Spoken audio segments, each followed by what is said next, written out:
Westside Misfits from 3 to 5 p.m.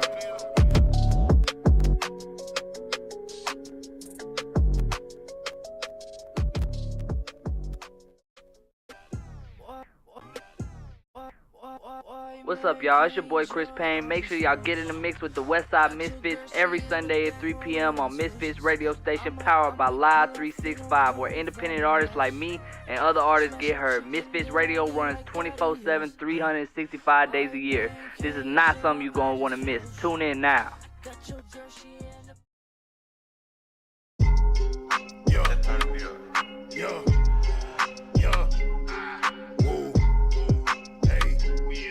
Westside, Misfits, yeah, you're independent, this the mix, you need to get up in it. 3 to 5, the show be lit from start to finish. Hit them up to slide through and promote your business.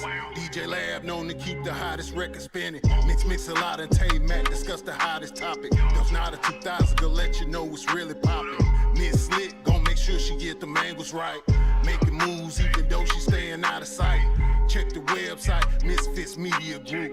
Keep it 100 cause that's how they gon' give it to you. Something for anyone and everyone from every walk. 365, 24/7, got music and talk. Sundays, you know we getting in the mix. 3 to 5 with Westside Misfits. Kick facts, play music, and talk slick. Tell a friend they get in the mix. Tell a friend they get in the mix. Tell a friend they get in the mix. Sundays, you know we getting in the mix. From 3 to 5 with Westside Misfits. We in the mix, we in the mix, we in the mix. We in the mix, 3 to 5. We in the mix. We live. Tell a friend they get in the mix. Trump.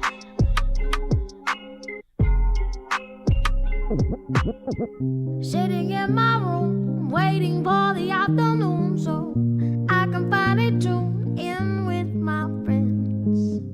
Talk about good times, music, laughs, and easy vibes. You can share whatever's on your mind. 'Cause we're just misfits, regardless of your distance. You can always find a place called home on Misfits Radio. Get in the mix with the Westside Misfits every Sunday from 3 to 5.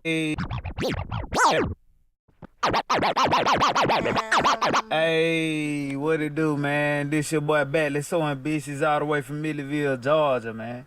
Get in the mix with Westside Misfits every Sunday from 3 to 5. Yeah, that PM. Make sure you do that, man. Just keep it player. Batley's right. so ambitious. That's PM. From Millville, Georgia. That's PM, right? That's PM. What's going on? I love it. You are officially in the mix, baby. I am Miss Mix-a-Lot. I am DJ Lab. And you know we got Select 316 in the building. And we got late people too. But honey. We only been going live at 3 o'clock for the last 8 years, but on a Sunday. And so Lady K's in the building too, but she over there getting herself together, so we'll bring her in a minute. Right.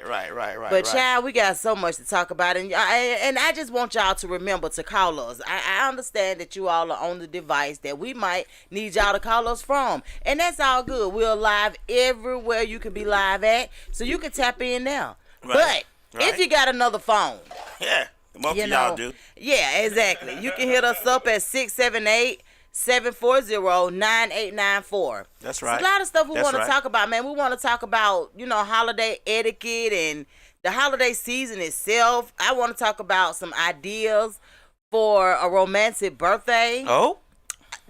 Loud. No?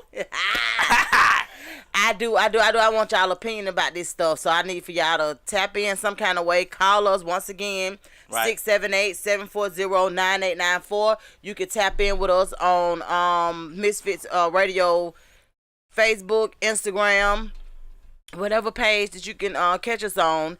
It's Misfits Radio. And so I want y'all to tap in and give us some good ideas. That's right. And we also want to talk about this daylight savings time because I think it got some melatonin in it. I don't know what's happening, but at 7 o'clock, my body feeling like it's a night. Well, Carly say she don't like it because they take an hour away from her birthday. Exactly. So she you see her age. She said she would be 8.5 right now if it wasn't for daylight savings time. Right. But she they just need 8. to do away with it because it's so many other places that don't even have daylight savings. You know, we voted for it back in 21, and it was supposed to have been gone by now. But how do they get rid? How do they get rid of it though? We just supposed to stay in the thing. But I'm assuming whatever time we supposed to stay. We're not supposed to flip. So like if we're in this time daylight savings time, we're not supposed to flip back over. When we go like in March or April, whenever we supposed to spring forward, we're not supposed to spring forward.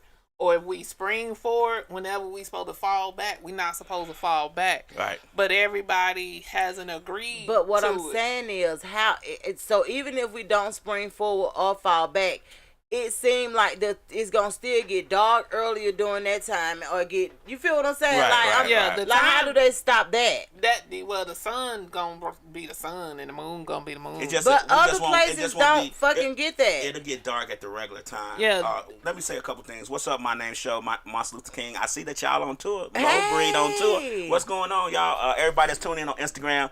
Those are people that really fuck with us, so we gotta say their names. But anyway, y'all. What's going on, y'all? So the sun and everything is still gonna go the way it's gonna go, but we just won't be adjusting our time. But that's what I'm saying. What I'm saying is, I think what's getting me is the sun.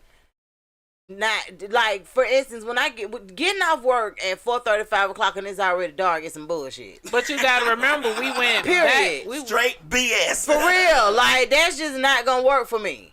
So what I'm saying is, so even if we stop doing the daylight saving stuff, how we gonna fix the sun? It would have been setting at 6 o'clock instead of 5 o'clock if we didn't fall back. Yeah, so we need to do that. But I don't think everybody. I don't think all the states are agreeing to it. Other states did it by themselves. Yeah, but you know Nevada, like places like Nevada, like they on their own. They, you know what I'm saying? Like they didn't wait for nobody else. But they already 3 hours ahead. See, that's the difference. They already ahead. But ahead of what? Us. Everybody else. No, they're behind us. They're behind us. What I'm saying is, so they don't need to go back. They need to stay forward. No, but they've been doing. But they never. That's what I'm saying. They've been out of the loop of the whole shenanigans. Because it's Arizona. It's like 3 or 4 states that never went to. Yeah, like Arizona too. Cause my homegirl, Princess, she always talk about that really. But when she moved to Georgia, you know, when you move to Georgia from other places, you do your research, but even your research don't tell you about this daylight saving shit. Right. So when she moved here, she was completely thrown off by the daylight savings stuff. She was like, what the hell? Shit, I be thrown off. Like, it don't messed up. That's what I'm saying. We be thrown out too, but just imagine somebody moving here, you know what I'm saying, and they from somewhere else that don't even participate. Yeah, my whole synergy is off. I gotta stop being thrown out. Like my name Show said, the sun gonna sun. Yeah, the sun is gonna sun. And I'm totally okay with that. But man, at 6 o'clock, it's literally dark. Yeah. Like, you got to turn your lights on, and if you don't have your lights on... And you got to remember, they backed it up and moved it out. So, you remember, we didn't do daylight savings time all the way in November. We didn't do it this late. And then we finna flip right back in March. So, you remember, we used to do it at a longer period. So, we just fell back in November, and then we finna fall forward in March. Now, see, I do remember back when my children were smaller, that it was getting dark early around Halloween. And how I remember that is because when I used to take them trick-or-treating, we always had I used to get them out of school early because we needed to get started early. You feel what I'm saying? In order to participate. Y'all want these ugly-ass costumes, and somebody gonna see them because they high. Right. They high as hell. Damn it. So, I'm gonna come get y'all early. Because we going out here. We got to get y'all seen. And I need the most maximum participation. So I used to go everywhere. Yep. Literally. Because this was a one-day thing. Right. I need y'all to be seen everywhere. Exactly. So, yes, we're hitting up the Halloweens. We're hitting up the trunk or treats. We're doing all that. So I remember back then that it did start in October. I didn't remember it ever being this late as it was this year. But however, However it go, I just need us to have a happy medium, okay? I just needed to stop. We voted for this shit in 2021. We voted for it not to be happening again. And every time I find out we still doing this shit, I be like, what the fuck we vote for? Right. I like it.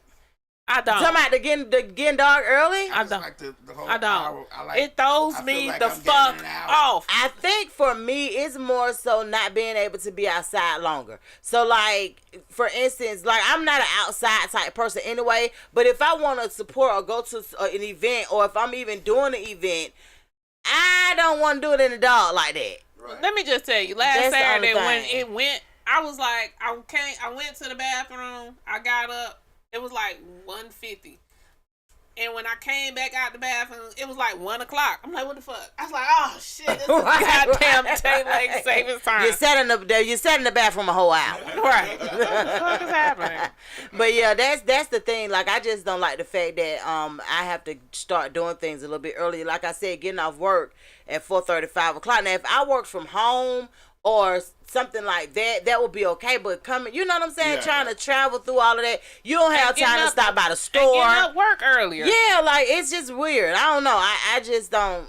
I don't like it. I don't like it. So I don't appreciate it. I'll be glad when they fix it. Y'all gotta use it to y'all advantage. When It's I used not. to work at shopping centers and stuff like that, and we had women who was in the office, they'd be like, it's getting dark earlier and I don't feel safe, so we let them off an hour early. Well, see, now, when I was doing property management, let me just say this. When I was doing property management, we always made it work in our favor when it came to it getting dark early. Right. We would always have to leave earlier because it was too much of a risk to being there be. by itself. Yeah, and being that the kind of properties that I've always worked on were distressed. That shit you don't couldn't work do where that. I work. Now, see, for you, I can see it not working.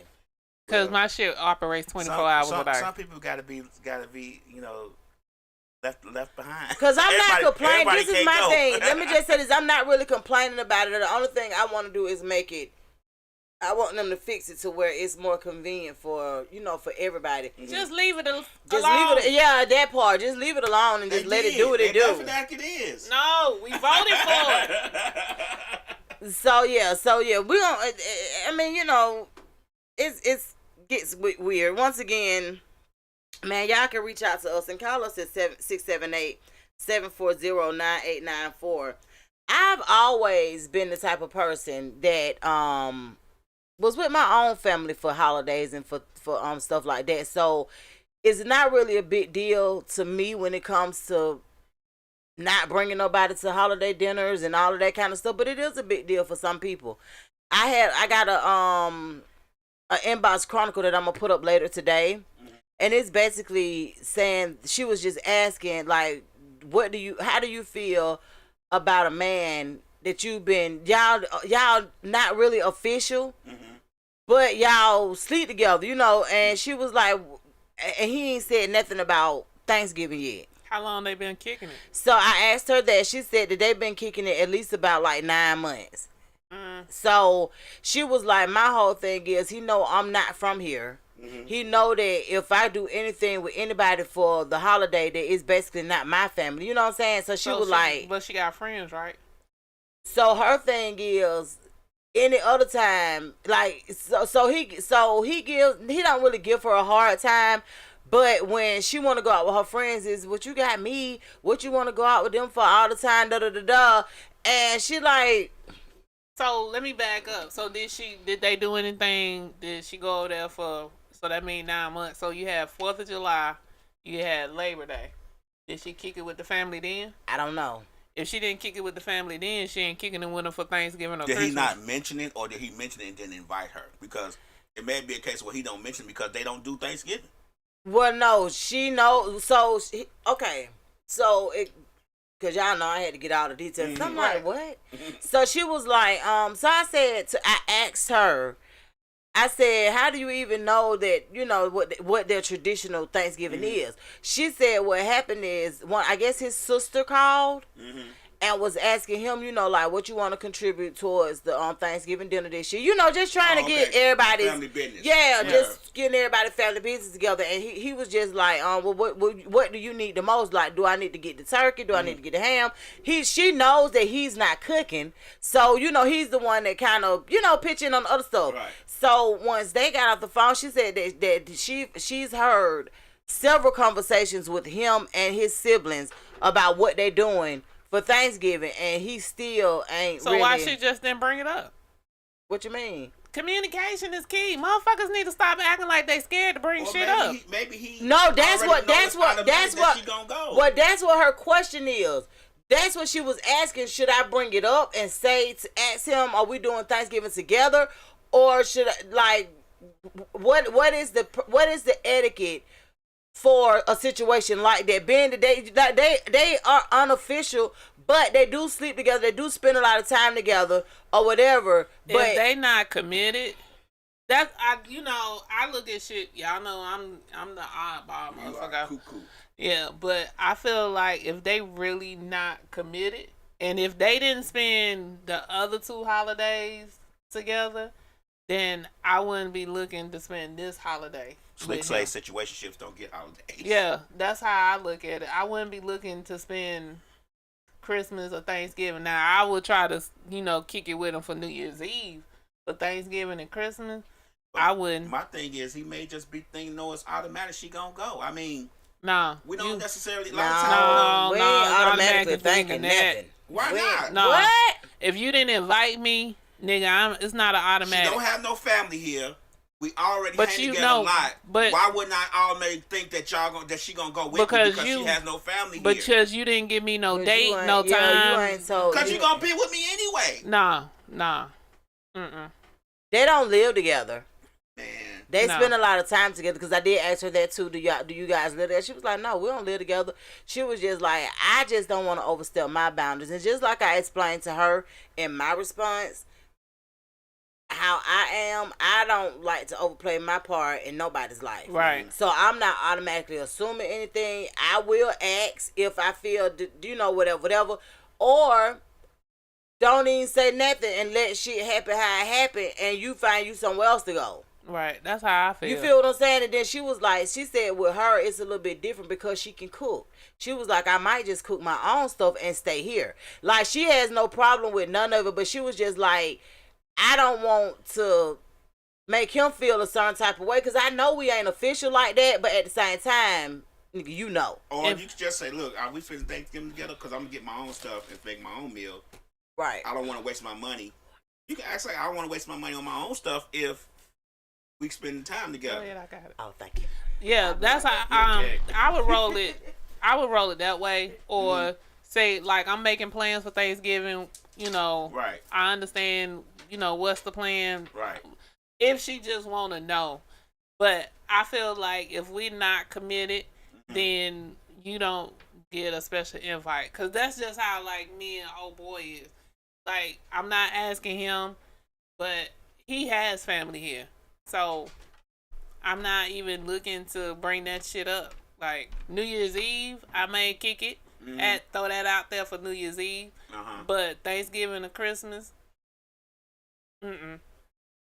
we make things harder than they have to be. So they say, ain't no automatic shit. No invite me, you ain't going. Right. It's not an automatic. I think it's only automatic if you're committed. If we fucking. See, this is the problem with you and your fucked up ass logic. If we fucking. No. We spending all our time together. That's your fucked up ass logic. You don't have no family here. Why wouldn't I automatically think my girl gonna be with me? Because she's not your girl. That is the problem here, Lab. She is not your girl. Jesus you Christ. Have this conception that just because you don't spread cheeks, that's your girl. I do, because if I spread cheeks, you the only all the nasty little shit. You the only person. If you getting my Johnson, you the only person getting. You the only person that think this way, Lab. Then you the only person. You the only person. I don't just sling this Johnson around to everybody, and she should be slinging her. You the only person that think this, Lab. You the only person that think this way. So no, it's not an automatic. If she wants to, she should bring it up and say, "Look, I'm trying to make plans for Thanksgiving. What's the 411?" And so then if he say, well, I'm gonna bring my other girl, then shit, she know where she's staying. Y'all crazy as hell. You crazy as hell. Y'all are crazy as hell. You need to stop thinking just because. I think it's Atlanta. I don't think it's nowhere but Atlanta. No. This is some crazy shit. No, we doing everything. We doing everything together. You're not doing everything together. You sucking on me. I'm sucking on you. First of all, and we probably raw dogging it.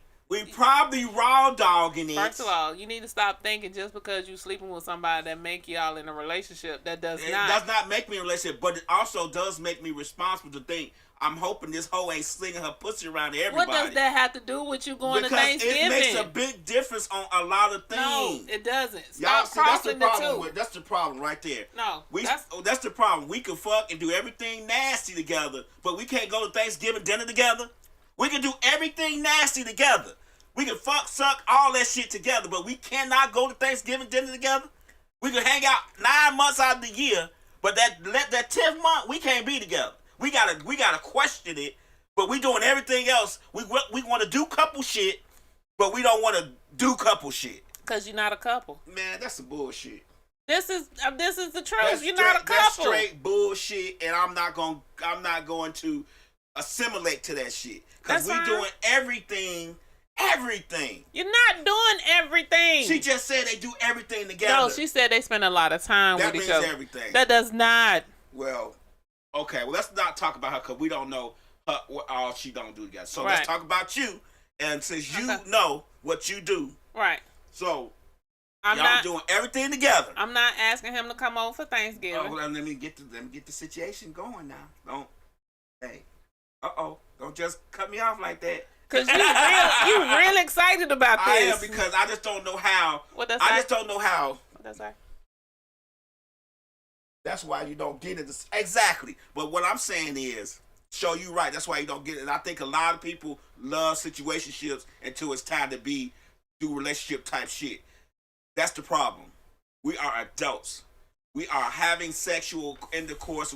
The sexual thing is the whole problem I'm having. No, more people are fucked up. More people have more issue with the emotional part more so than the sexual part. But the sex part brings emotions. No, emotions bring emotions. If you having sex with somebody and you not having emotions about them, you can have fuck away from me. You can have an emotional attachment to somebody and never have sex with them. Yeah, but sex brings on more emotions. I don't care what. Emotions bring on more emotions. If you are having sex with someone and you are not sowing any ties with them emotionally, you are an issue. You have a problem, and you need to go seek psychiatric help because there is no way you can just have sex with somebody and not have some kind of bits and pieces of yourself left with them. There's just no way you can do that. By human nature, you're correct. But everybody is not built that way. No, by human nature, you're correct. So, when I talk about sex being a big deal, it is certainly a big deal. You may not want to tap in. You may have a suppression for certain things, but the reality of it is, once you give somebody that part of you, but a lot of people that's something you can't take back.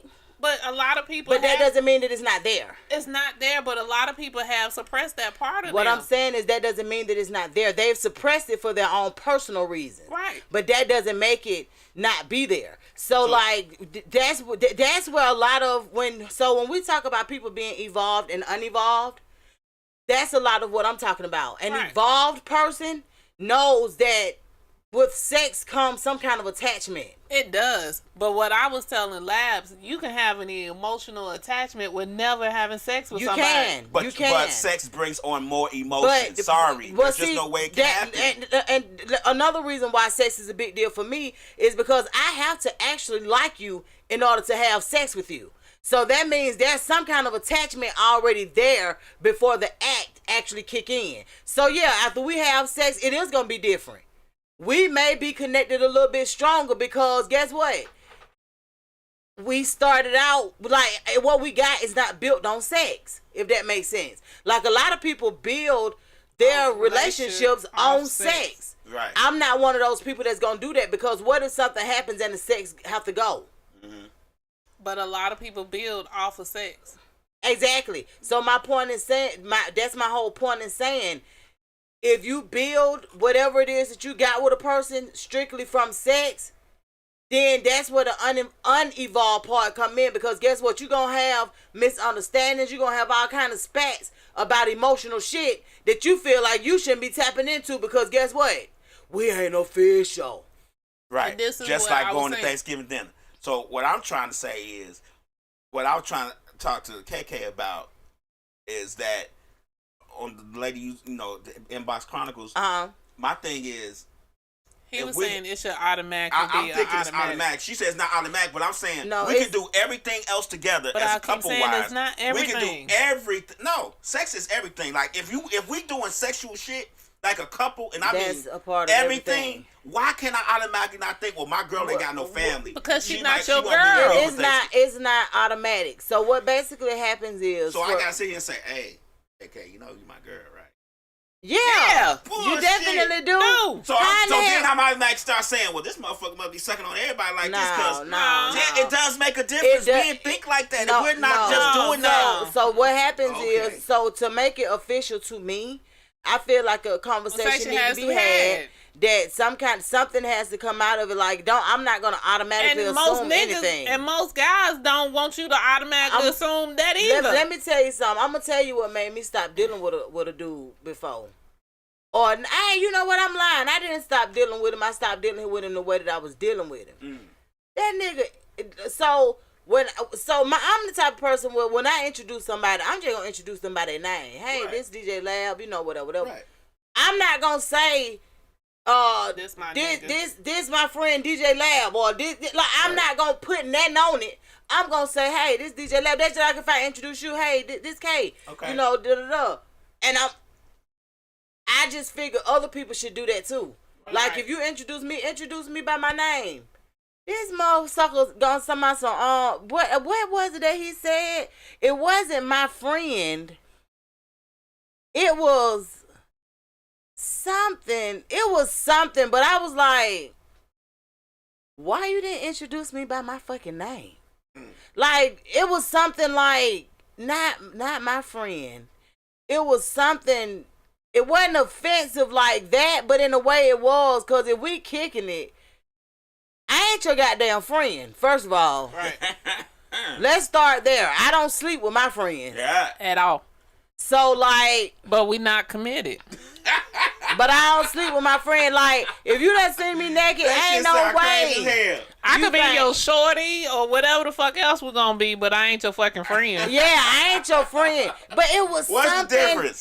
What's the difference? It's a difference. So I was telling him, I was like, yeah, you should have just introduced me by my name. What you mean? How you get offended by that? I was like, because like all that extra shit you just did, that was so unnecessary. Like you could have just said, hey, this Donna, you know, whatever, and let somebody ask you about what the hell we got going on later. Right. But all of that trying to put a name on it, I cannot remember what this man. Because he was introducing me to his mama. I cannot remember exactly what he said, but I was just like, nigga, you weird. Like, then you still didn't tell the lady my name. Like, nah, I can't deal with you like that. Like, you slow. I don't know. Because you know sometimes men don't be really, because I'm not big on meeting people's parents. I don't even want to meet your parents. Right. Period. I be trying to avoid that shit like the plague. I don't get into meeting your family and your parents and stuff like that. That's why I always say when it comes to sketchy subjects like that, it be different for me because I don't bring people around my family like that. Well, my whole family live with me, so you kind of gonna see mine. But if it's like the holidays and shit, like we gotta. Would you invite your friend over to your house for the holidays? That's what I was telling Labs. Not right now. I wouldn't. Okay. Yeah. So like, if we still rocking next year, then next year. Okay, but like, not this year. Not this year. But I'll call him and say, "You want a plate? We cook. You want a plate?" Oh, okay. So you'll take him something to eat. Yeah. But he can't come eat it with y'all. Nah. What the hell? Hey, it hurt. Okay. I'm trying to figure out. Cause he ain't like he don't have family and shit here. So if he didn't have family, if he was like this situation, If he didn't have family and shit, then I would offer. But nah, we not there in my eyes. So if he invites you over for Thanksgiving, would you go? Let me get you an answer next week. Let me sleep on it. What kind of weird shit y'all got going on? Right now. Give us an answer now. You know, it's so crazy because, it's a lot of people in like this situation. I don't want to meet. I'm not. I'm not into that. I'm not into meeting people, families. Like I know I'll fight a nigga whole family. Like, I know that. I'm not so into. I don't need to meet all of them people. I just need when I break up with you, because I know it ain't gonna last. When we break up, I need to be able to break away without nothing holding me back. I'm not into meeting people, families like that, unless I know we really locked the fuck in. So let me ask you this: when you were married, how did y'all do holidays? What you mean? Y'all always cooked at y'all house? Oh, okay. But when we was dating, we didn't start intertwining until we was together for over a year. I think by the time we started going to the gatherings and shit, I think we was engaged. Okay. But like my family, so let me tell you this. We've had some crazy shit that happened in our family around Thanksgiving. I remember one time my cousin brought a girl to a family dinner, and she didn't even know his real name. Damn. So she's talking about him. Nobody knows what the fuck she's talking about until finally somebody was like, "Is she talking about?" And we was all like, "Yeah, but why is she calling him that?" So I have seen some. I only could imagine. I feel like I know which cousin this is in my head. So I'm gonna ask you off. So we was so confused because the fuck do you mean you don't know his name and you here? Like, and we got on him because why would you bring her and ain't told her your real name? Yeah, so I'm like real big on. So that's why I said I would have to think on it, because I'm not big on meeting people's families. Yeah, I'm definitely not big on meeting the families and intertwining and all of that stuff. Only because it costs. Like, I got to really be big. That's why I said we got to be locked in, like committed, like be over a year, all that shit. Yeah, yeah. And I've gone to if you guys don't know, y'all can hire me for Thanksgiving too. If y'all need for me to go with y'all to meet y'all family, I'll do it for money. But you have to ease me into the barbecues. Ease me into a barbecue. I ain't even doing that, honestly, because I tried that too with this last situation that I had. Y'all asses. And the brother just was flirting, and I'm like... But that's why I say ease me into the barbecue. I ain't even feel right, because, sir, what are you talking about? Yeah, because, see, you don't know what to do with all that. Boy, what? Because at the Thanksgiving, that's what happens. Because that's what happened when I was with my ex. That shit right there, that's what was happening at Thanksgiving and Christmas. And that's why I was like, ease me into the barbecue. Let me just sit off in the corner at the fucking barbecue. Because the barbecue is typically outside, and you ain't got to be enclosed. I don't even want to do that. Like, no. Yeah, but shit goes left. When you the woman, shit goes left at the family. Yeah, and I don't think men I don't think y'all really get that. I think... Bullshit. Oh, okay. I done been to a family gathering and somebody asking, being introduced. I'm being introduced, and they cousin asking where they ex at. What? Yeah. So. No, but I'm saying like your uncles and your cousins hitting on you. What do you mean? Let me say something. Me one time, and I always tell people about this story. One time I went out of town with the dude I was dealing with. So for the record, most men figure out they have to date me out of town, because if we in town, I'm gonna be working doing something. So they'll be like, well, so they, right? So they figure it out eventually. I need to take her away from him. So we went to Florida, jumped on the road. He hit me up one night and was like, "Hey, what you doing?" I was like, "Man, nothing." He was like, I want to go to Jacksonville, is what he said. I want to go to Jacksonville. So I was like, okay, cool. So I was like, when? He was like, tonight. Tonight. When are we coming back? Shit, we'll come back by Monday or Tuesday. How many days you can take out work? What? Okay. So I ended up, we ended up staying. Crazy thing is, we ended up staying like a week. So, but it was so crazy because his family really liked his baby mama. You know what I'm saying? Like, they liked her. And I was okay with that. I went through that with my ex. That's crazy. They hated the ground I walked on and loved the shit that she stank. And so when we got there, his auntie looking all little crazy and shit. So he was like, well, we finna go, get our room or whatever and da-da-da. So before we left, she was like, so you don't go with whatever his baby mama was no more. And he was just like, first of all, bitch, you rude. Like, yeah, you my auntie, but you rude. Like, don't ask me. Like, you could have waited to ask me that. So that just made him want to turn up 2-3 notches. Mm-hmm. Cause why you do that? Mm-hmm. Man, don't worry about them. I said, first of all, I ain't worried about nobody. I ain't worried about nothing. Baby, this what you got going on, but I don't like that. They used to want to call me her name. I would never ask about somebody else in front of the person that they with. No, my ex family used to call me her name. What? They used to call me her name. It was like a spiritual. She 2 feet tall. I'm 10 feet tall. The fuck? That's disrespectful. I'm sorry. I'm hippie, breast, ass out, every fucking well. And she what? Not. I didn't wear clothes. Back then, I ain't never have shit the fuck on. I'm like, I'm always naked. The fuck is y'all talking about? Me ain't go through that shit. I don't like that. With the friends, asking about motherfuckers you done fuck in bathrooms and shit like that. You just gotta sit there and listen to this shit. Like, that shit goes on. Like, y'all think men don't go through that shit. That shit happens. Man, I would cuss my friend the fuck out. Nah, that didn't happen. My friends know not. My friends know to send a text message or something. Right. Nah, such and such. Remember, you used to be in love with him. Y'all went up in the bathroom and fuck, whatever. What? Yeah. Right there while I'm sitting next to the person. Oh, hell no. Oh, no, baby. They would have been cooked. Baby, who? Not my friends. Not mine. Shit, that's why I only got, 5, I think. I'm finna say, I ain't got, but yeah, I got about 5 or 6. She the oldest one.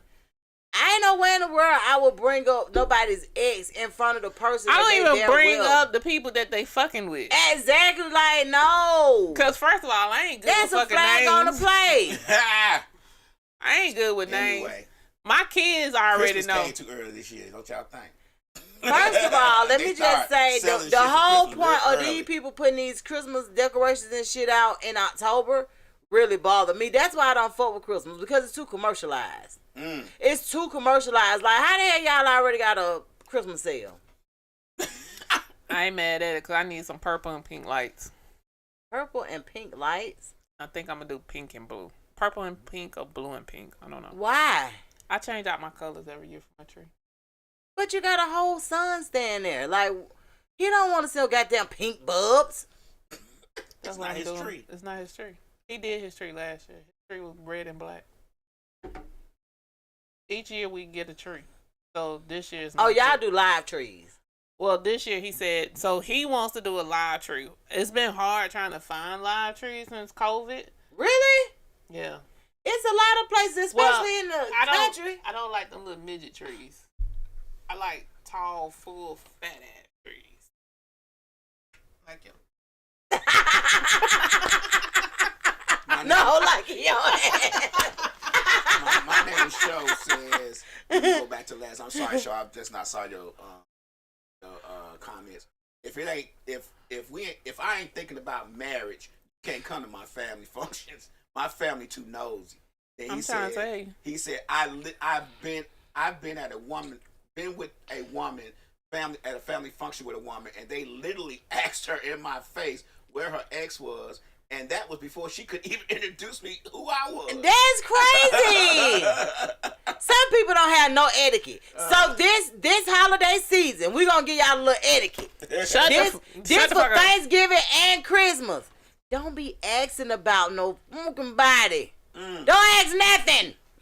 welcome them in and say hello. Some people just be messy anyway. They do. They really do. But my thing is, sometimes you know, sometimes that's why people don't even go around their families no more because of that messy stuff. Like, and it's so unfortunate because you can't even pick your own family. You can't.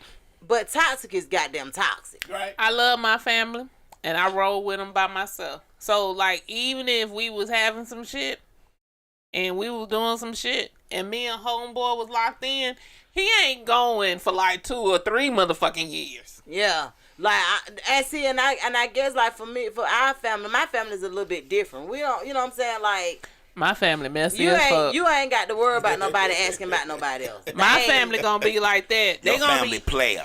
My family. Your family player. No, seriously. For a woman to show up and not know the person's name that she with, you know that we got to be pretty player to be like, okay. Right, trying to figure out who they're focusing on. Instead of being like, are you talking about such and such? Right, Are you talking about such and such? Right. Instead of doing that, everybody like, keep coming. Keep going. You know what I'm saying? Like, we getting the contact clues. Because, bitch, at this point, what are you talking about? Right. Yeah. So, like, some people, it wouldn't even be everybody in my family, but I know the hitters that would do that shit. Right. And they would do that shit on purpose. And I be wanting to go take them the fuck out. And I be like, you know, me and this nigga ain't been together and divorced for over almost 10 years. Bitch, why is you bringing this the fuck up? Yeah, no. Like, with us, like, with us, it's more welcoming. Like, if they see you, they're going to be welcoming. You know what I'm saying? They're going to be like, hey, how you doing? Okay, come on in. I got 3 that wouldn't be welcoming. Everybody else, they would be so motherfucking glad I'm there. And you brought somebody? Oh, shit, we happy. But 3? 3 of them is just, you just know they gonna be and then we've lost so many people in our family, man. When we get together, it's literally you would think they would give a celebration because we have lost a lot of motherfuckers in my family. We literally get together, man, for different stuff. Like the last time we actually got together was for Halloween. We did get together for Halloween, and then before that, Auntie Darlene's son AJ had a baby shower. We were able to, get together for that. So whenever we get a chance, because all of us live, kind of like a fast life. And we be, doing stuff and children growing. Everybody got games going. It just be a lot going on. And you would think that shit would matter to some people. But it should. Some people, I have learned in life, and that's how, like when you grow and evolve into something different, you just have to learn that you cannot just fuck with some of your family members. Oh yeah.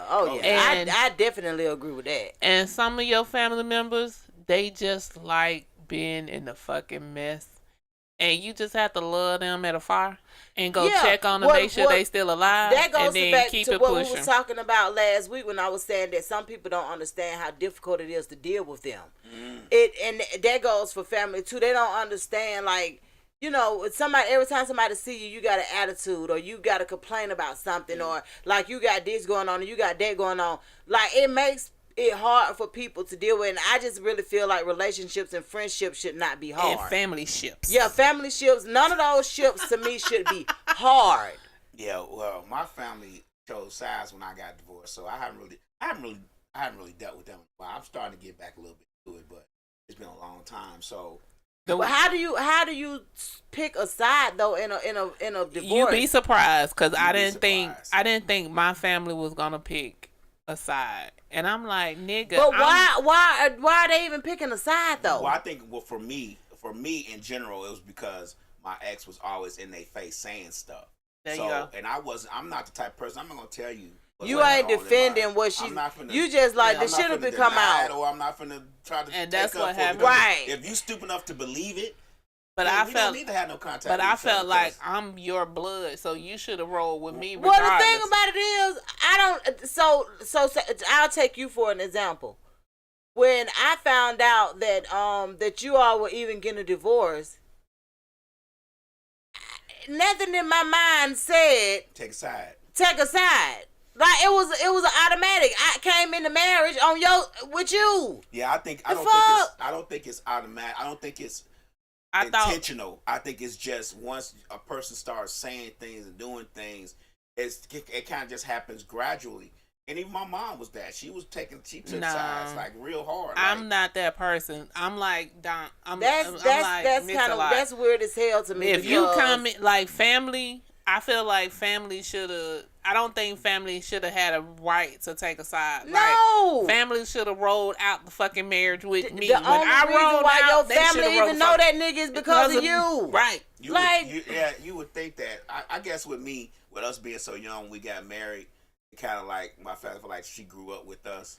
So and she may have. Still my blood. My sisters don't really matter because I haven't dealt with them since birth. So. It really doesn't. But I felt like motherfuckers should have rolled. When I rolled out, they should have rolled out. Should have rolled out. Even this is the thing. Even if they didn't take a side, even like I'm gonna be perfectly honest with you. If I met you through somebody and you and that somebody ain't no longer a body, I don't fuck with that body. I'm not understanding why would I still even. You feel what I'm saying? Mm-hmm. Baby, why do I know you, baby? So that's who I'm with. And you know what I'm saying? Like, and it ain't no offense. It ain't no nothing. It's just a given for me. Mm-hmm. So like when people, so say for instance, we've only had a few divorces in our family that I can think of, maybe about one or two, and just being honest with you, even when the person that was the divorced person came around. We didn't mistreat them or no shit like that. Right. You know, it was just that, it was cordial. Right. It wasn't nothing else. So for somebody to pick your mate, no. Yeah. No. And I didn't realize I didn't realize it happened until some shit got through in my face. And I was like, you picked him over me? And I'm your fucking blood? I said, oh, okay. So I read the motherfuckers. I don't like, and that too is another reason probably why I don't let my mates get in the mix too much.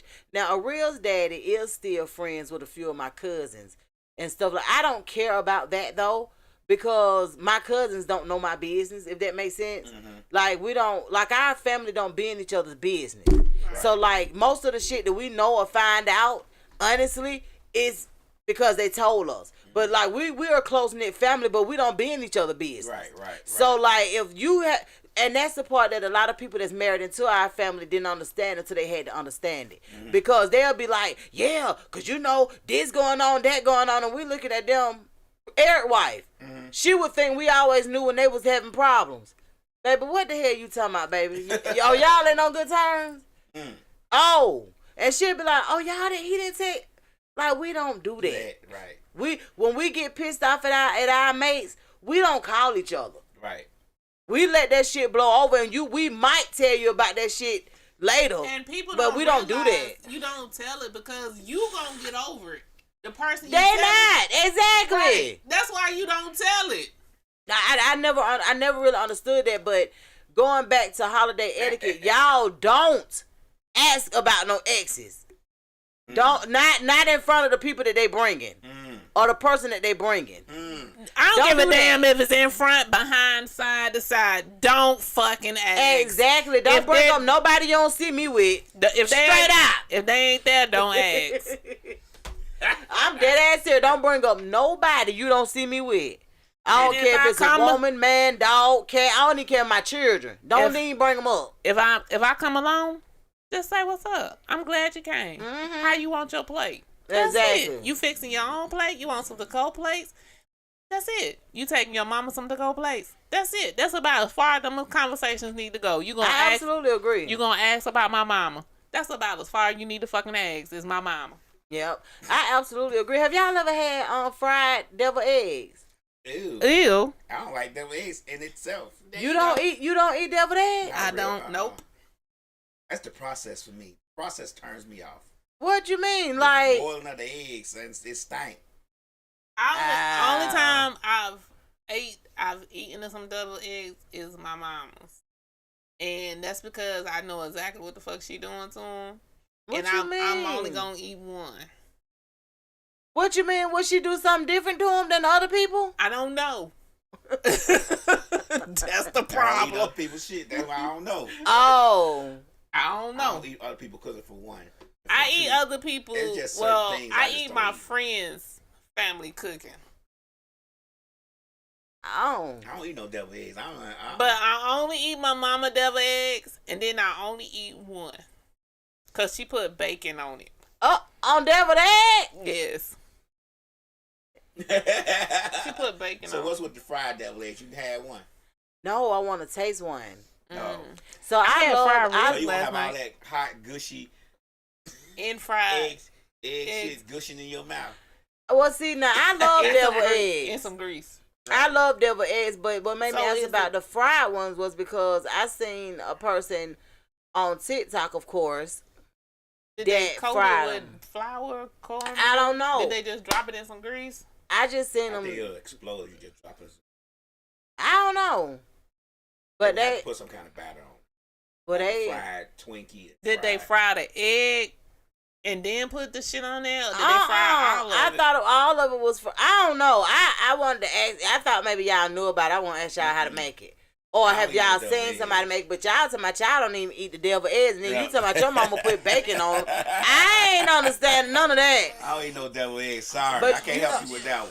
You know, one thing that I have noticed though, a lot of places from Chicago are making their way down to Atlanta to open all up. the motherfuckers live here. So Take Ricketts, your ass back. the Ricketts restaurant, it's over there by Greenbrier, and then we got one on Campbellton called Max Street. Maxwell Street. Maxwell's, yeah. What is that?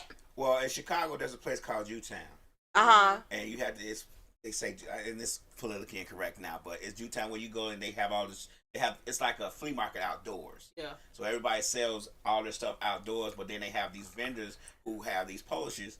They make Maxwell Street Post grilled They onions, are so mushrooms, fucking good. everything. Well, they got one coming on Campbellton. Yeah, and they grill all this stuff together. So then they put on the Vienna sausages, you know. It's good. The only things on there is grilled onions and mustard. There's not a whole bunch of But stuff. that's Okay, shit, well but they it's the they coming sausage. they coming to they're the- coming over to Campbellton Road. And how we found out was we Googled it because, you know, they putting the signs up. It's a yellow building. It's Where really at on bright. Campbellton? Where Checkers used to be. Oh, I'm there. Let me know. I'm I there got Right too, there. on Campbell. On Campbellton, right there where Checkers used to be. I don't know where It's- Ted used to be, but I'm no, gonna find I'm out. gonna tell you. You know where on Campbellton Road, you know where Ellery's is, like that plaza where the Ellery's and it's a Maxway. It's literally right there. But Oh, I can't wait. Yeah. When they opening?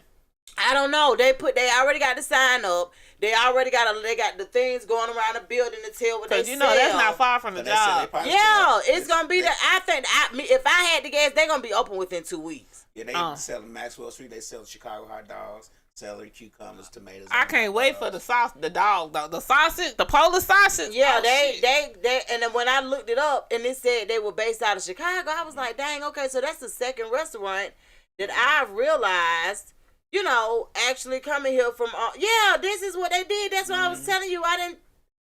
Oh, so okay. A lot of restaurants from Chicago be yellow because the Vienna hot sausage sign is yellow and red. So that's what I was finna get at. What I noticed is the color yellow, like you said, and I was like, Yellow. okay, because when I Ricketts, like they got red in it though, Yellow and and red. I'm like, okay, it's a familiar, you know, it's some familiarity there. Yeah, because so the when you, for some reason, the Vienna, they're not Oscar Mayer, they're Vienna. You only can get them from Chicago.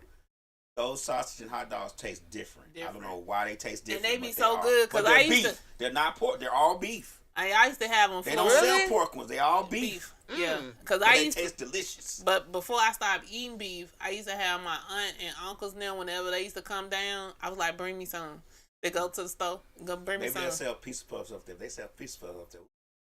you know what? I don't know, but I'm gonna show look at the menu. But they said they got a lot of. The thing about it is they got a lot of variety, and that was why they was able to open right there because it's a restaurant damn near next door to them, which is a wing place. Yeah. But they don't sell the Sell same. wings. Yeah, Yeah. they don't sell the same food. But they had it was a large menu, and I was like, okay. They sell hot dogs. You they know, sell Nancy's Polishes, closed they on sell- Camp Creek. Yeah. Which one? Nancy. The pizza place? Mm-hmm. It should have.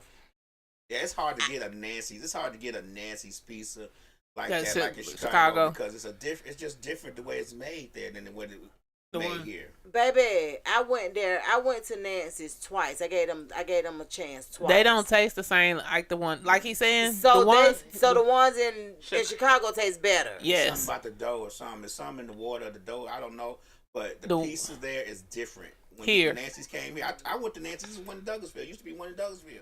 I went one time. It's still there, ain't it? It wasn't. I don't know. I ain't go, but once it only took me one time to realize it ain't the same. I think the 'cause one I was on like, this can't it's be one the off of Nancy's, Ponce. same Nancy's. The one on Ponce. I think the one on Ponce is the closest to it, but it still don't taste like it. The one on Camp Creek definitely, because the one on Camp Creek didn't even taste like Atlanta pizza. So I Yeah. know it didn't taste like What's no the damn Atlanta Chicago staple? pizza. Shit. Like hell, Papa John's, No, some shit. But it was just like, it was not good at all. I didn't like it. Like, and like I said, I tried them twice because one of my homeboys actually loved Nancy's. Yeah. Like he loved Nancy's, but He with couldn't me, been from Chicago. he's not. He He's didn't from eat. here. Oh, okay, that's but why. he loved the way that Nancy's pizza tastes. But see, one thing about him, he's a traveler. Yeah, you have to get used to that thickness for one. Well, I love and them no, red I links, love them links thickness. from them. But them, I don't think they cooked theirs long enough. I don't know what it was, but it was something. I tried it, and it just I was so. Because I like was deep dish. I was disappointed, but them links from Chicago, be the bomb too. What kind of links? I don't know what they are. They just links. Where would you get them from?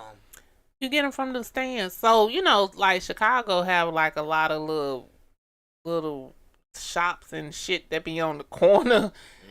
Oh, so you literally they like New York. They're not called bodegas, but they're just little stores on the corners of buildings. Yeah, so and you just go and before I gave up red meat, my favorite thing to go to Chicago would be an Italian beef and get all the juice on that shit. Man, that shit used to be so good. like most people, that's what I'm saying. So that's why I was like, clearly Chicago is a staple for good food. It is. Because you talking about you gotta get that damn thing dipped in that juice. That's how I know you're not from Chicago. Because everybody from Chicago get they Italian sausage, they Italian beef dipped with peppers in the juice. I didn't get it. Yeah, my mom used to get hers dipped. I didn't like my bread soggy. Right. Yeah. Yeah, so I would get just extra juice put in mine. Okay, versus actually dipping it in there. Yeah. Well, I know it had when I saw like it, and it's another one too that I noticed came from Chicago, and I was like, okay, so Chicago must be a pretty good staple for good food because they're bringing it here. Yeah, but we have a lot of. I think we may have. I know we got a lot of people from New York here, but I know we got a lot of Chicago people here. Oh yeah, when you see them at the games and stuff like that, you know. Let me tell you something. One thing about a sports team, having a popular sports team, because we know that our sports team ain't all that good, but they're popular. I don't do us like that. Well, it's the truth. Did they play today? I don't know either. So. One thing about it though, when you go to those games, a lot of times you see, like, depending on who they playing, you see who here. Yeah. You kind of see who here, and it's like, okay, because they're gonna represent where they from. Right. I don't give a damn. They playing the Bad News Bears. Yeah. They're gonna represent where they're from. Right. I know it's a Chicago place that's out there in off of Memorial Drive. I've been wanting to try. Oh really? Mm-hmm. What kind of food do they sell? They sell like the hot dogs and shit like that. So what's popular in because see now, like with Ricketts sells soul food. I don't know. You remember the one that came to our station, Sexually Submissive? Mm-hmm. So apparently she's from Chicago. Mm-hmm. So on her page she had put up, I didn't know Ricketts was here. Mm-hmm. Apparently she saw the man who owned Ricketts and was like, the hell you doing in Atlanta? And he was like, we got a spot over there on by Greenbrier. Mm-hmm. And she said she been going ever since, but she was like, it was a popular place in Chicago that everybody go to. But they sell soul food. Yeah, I've never even tried soul food in Chicago. Like Harold's. Harold's chicken was actually from Chicago. Yeah, it is, but it's not like they the one that Harold's chicken and waffle now, but there in Chicago it's called Harold's chicken. What they used to do is they used to cut up the chicken and ribs in front of the window. Like they would have their ribs and stuff come off the grill. But it's not like the one in Chicago either. It's not. Well, of course, you know, when you come somewhere else, you do have to put a twist on it. You know what I'm saying? In order to accommodate the people that you're servicing now. Because you're going to get some people from Chicago, but you're also going to get people from other places, too. Right. That's going to be wanting to That's try why it. they changed it to Harold's Chicken and Waffles. Okay. Yeah. But everybody that was from Chicago, because by the time they got here, I couldn't eat the chicken no more. Why? Because, you know, I can't eat the batter. Oh, okay. But how you eat your chicken? I have to eat it naked. What the hell? Because I'm allergic to flour. You know that. I'm allergic to flour. I know, but I'm saying, so when you cook your chicken, you don't put nothing on it. You just dip it. I put seasoning, but I can't put no flour on it. I can put cornstarch. Who the hell want to put cornstarch on chicken? So I don't. So it's naked. Right. Yeah, so it's naked. Just with a whole seasoning. That's how they cook. That's how they cook. Buffalo wings, they cook them naked. Well, I always thought they did too. I know that, but whose wild idea was it to start battering them? Hooters. Okay. And every time I used to go to Hooters, I used to have a man, the vice president of the company I used to work for. He used to always come take me to lunch. He always wanted to go to Hooters. His thing was, I'm gonna go to every Hooters in the nation, and he would always go to Hooters. He'd be like, I'm gonna get them chicken wings. You gonna get chicken wings? I said, yeah. And he would always order them battered. They would make me sick as a dog. Like I don't know what it was, but I could eat fried chicken regular. But it was something about they batter that just made me sick. It's something because some Hooters now they would start cooking them longer.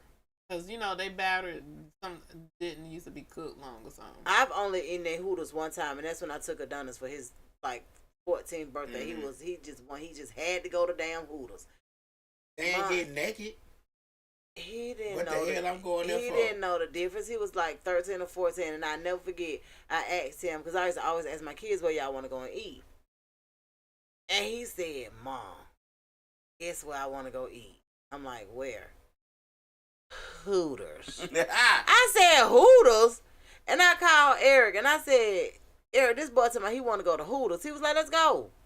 I was like, don't them people got big old breasts and stuff in there? He was like, yeah, but it ain't like that. So, you know, you just hear about certain stuff. I had never been. Oh. And when we went, we actually had a really good time. You know, they hugged all on him, made his night. It was crazy. But the food was actually decent. I mean, the food's not necessarily bad. It's just... I've been taking my kids since they were babies. Really?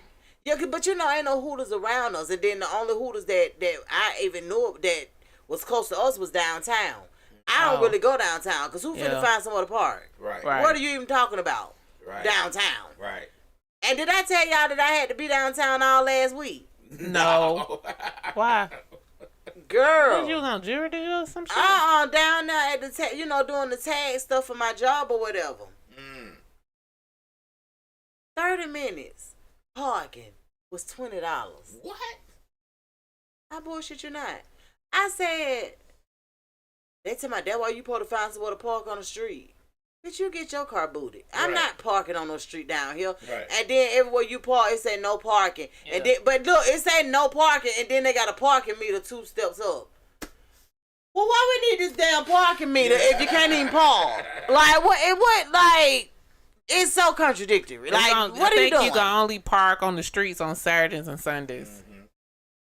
Baby, all I can tell you is y'all can have downtown. Right. Because they're trying to make downtown like a New York or something. Mm-hmm. I don't have time for that. It's an inconvenience to even drive your car down there. Mm-hmm. I guess they want you to get on the train. I don't know what they want you to do. Yeah, they try to make it most inconvenient to you as possible so you will ride public transportation. But the public transportation sucks. It's not, because the public transportation is not everywhere it needs to be, first of all. It's not frequent enough. And it's like, my thing is, everybody know when you're standing in the train station, it is 12 times colder. Yeah, that's true. And then so why in the hell we got to wait 15 minutes for the next train? And then on the weekends, you waiting 30. That's what I'm saying. Like, no, that's like, it's they got to make it a happy medium. Where the train, what they need to do for Marta is go somewhere where the trains and the L's and, well, I say L's, but the L's and buses run, like in Chicago, they run like clockwork. Well, that's the thing. They need to have it run more frequently, but they tell me they don't even have nobody to work. Let me tell y'all something. I seen a lady driving a bus the other day, and sis was struggling. You hear me? So, baby, did you even go through training? Right. What happened? Well, they need to get more paid. I mean, pay will help that. Now, let me tell you something. I absolutely agree with that. Clearly, just a little bit. I'm not saying they need to make them. No. But it needs to. This is the thing. We was just talking about this. Do y'all even remember what minimum wage was when y'all started working? Yeah, it was like $4.25.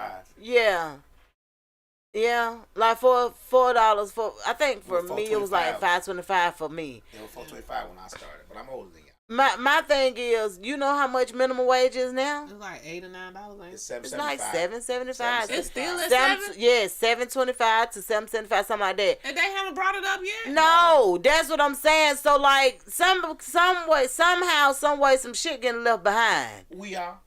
And it's like, how y'all increasing everything, but the people pay? Because the people because this is how it works. The people who are increasing the price of everything also controls the government, who it tells them not to increase the price of the people who work for them. That's how minimum wage is still at $7. Yes. Yeah. Minimum wage been at $7 since I want to Google say it. We graduated college. Google it. It's still at. It's they still fighting to make it $15. They don't want to make it $15. This is my whole thing right here. When it comes to the minimum wage stuff, or when it comes to pay, period. What 2020 showed us was that we were gonna make it regardless, and that's how these people looking at these jobs. I'm not finna do all of that for that. Right. I can make it, bitch. I made it through a whole pandemic. Right. With no money. Right. So I can make it. So it's kind of like y'all gonna have to do something that Okay, so pull people to you for work. Minimum wage in Florida is $12. Minimum wage in Georgia is $7.25. Exactly. I told you $7.25. And he gonna fight that tooth and nail. Minimum wage in California is $15.50. That ain't enough. And that ain't even enough. That ain't even enough to pay rent nowhere. Let me tell you something. Let me. While we speak about rent, Miss Mix, I don't mean to cut you off. No, you fine. I be watching the videos on YouTube, and there's a guy called Cash, and he be doing videos of New York rental prices, like rental. That shit is ridiculous up there. And do you know these motherfuckers was like, oh yeah, you can get this 1,500 square feet apartment, for only $11,000 a month, and you be like, what? And they say it with such pride, like that's a great price. And this motherfucker walking around the apartment checking the water pressure. He's like, oh, you got a closet, and the closet be like a coat closet. And then he be like, oh, you got a walk-in closet, but it be like 2 inches bigger than a coat closet. And they be like, oh yeah, this is a great apartment for $11,000 a month. And I'm like, who the fuck stays in New York for $11,000? They can't live up there for that price. $11,000 a month for a $1,500 square. It must have been was it in Manhattan or something? No, this was like Brooklyn. Now, when he go to Manhattan, he's been to closer to the city, and they was like, "Oh yeah, get this great 800 square foot apartment for only $35,000 a month." Like, let me tell real deal. My cousin works for the news station in New York. Mm-hmm.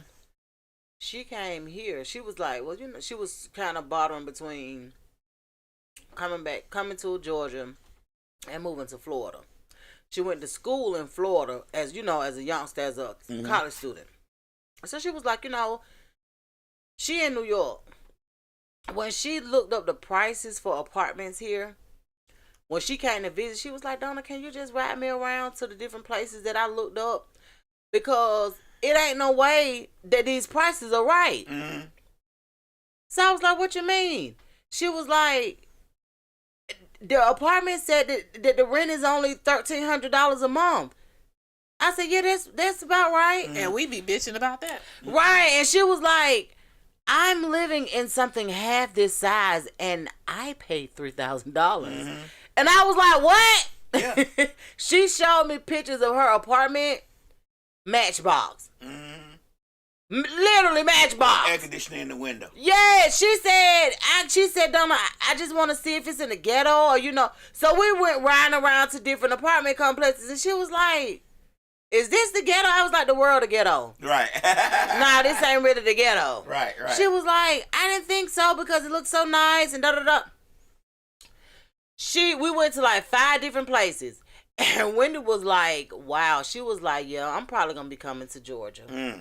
She was like, I just can't believe that you get this much. So that's why we're so saturated and overcrowded now, because they look at everything we got as a deal. Right. And that's why our prices for our rental prices and our mortgages have went up, because people have came down here and was willing to pay it off the bat. And was and that people came down here and built it and knew, even though it's cheaper from up there, it's still cost effective, because they knew the people coming down here. Well, it's still cheaper than what y'all paying everywhere else. But that shit is high as fuck to us. Because we ain't used to it. The ones got to buy it or rent it. The only thing I gotta tell y'all is we're living in a world full of entitlement and audacity. Baby, what you the talking amount about? of people that think they should get tipped for doing their job is wow. Amazing. It's wow. I'm not understanding why everybody needs a tip now. Everybody and the restaurant and the store need a tip. And then they get mad. So that's what happened today. Why I got to tip the restaurant? So I went and I do my bike riding. So I thought I was gonna be in and out getting my nails and my toes done, cause I go get them done after I do my bike riding. So it took me a little longer, and I had to go shower because I didn't want to come up here funky. Please don't come up here funky. We appreciate that. Thank you so much for thinking You're a nice lady. Our noses and our stomach. Thank you, nice lady. So when I tipped them, because they didn't do a good job, they didn't do what they were supposed to do. So I round up to the nearest dollars. I don't like leaving. I don't like cents. Yeah. So they tipped. I think they tip was like $9.29 or some shit like that. So the lady looked at it. Fuck, y'all should have did better. Like y'all. No, they tip was $9. Yeah. So between the two of them, they got to split $9.29. That wasn't enough. Apparently they didn't think so, because she looked at me and I said, "Well, you have a great day." And I looked at her like, I'm not obligated to tip y'all. And then just say, you know what, you right. Right. And let me zero that shit out. Right. And that brings me to that, because I'm not obligated to tip y'all. No. Y'all charge me a fucking enough to come in here to get my nails and my feet done. If they don't pay y'all enough, that's on them. So I try to tip. They took the job knowing what to pay. Thinking that I'm finna tip you for something, to being honest with you, that first of all, then your service wasn't even good. Like, boy, fuck you. Yeah, people think they supposed to get tips on bad service. Like, they don't care what kind of service they give you. They think that it's automatic, and I'm not with that. No. So that's just like, I go to a restaurant the other day, and the little girl who took my order was like, "Do you want your change?" Yes. Girl, you don't bring me my motherfucking change. What the fuck you mean do I want? Like, I was like, what? Do you want your change? Yes. The audacity. I was so confused, because even if I was going to give you my change. Nah, I'm not. Because what do you mean do I want my change? You don't, baby, when you're in the service industry, you take folk back all they goddamn money. Right. And you let them tip you. Now, I do believe in you taking them back their money in ones and fives and shit, just in case they feeling a little generous. But don't never ask nobody do they want their damn change, baby. Hard as times is. When they ask me that, they get absolutely shit. Nothing. It's not. That's crazy. You better hope that tip was included in that total I just paid, because baby, what you add that shit on regardless. They add on fee and I know you were telling us that last week, and stocking fee. I ain't ate at Waffle House since you told me this shit. You know what? I ain't been to Waffle House since you said it either. And I went to Mexico Lindo the other night, and I'm gonna tell you what I liked about Mexico Lindo. So the other night we went to the one on South Cobb. They got two? I guess so, baby. That thing was sent sideways, but we had a good time. It's one out here.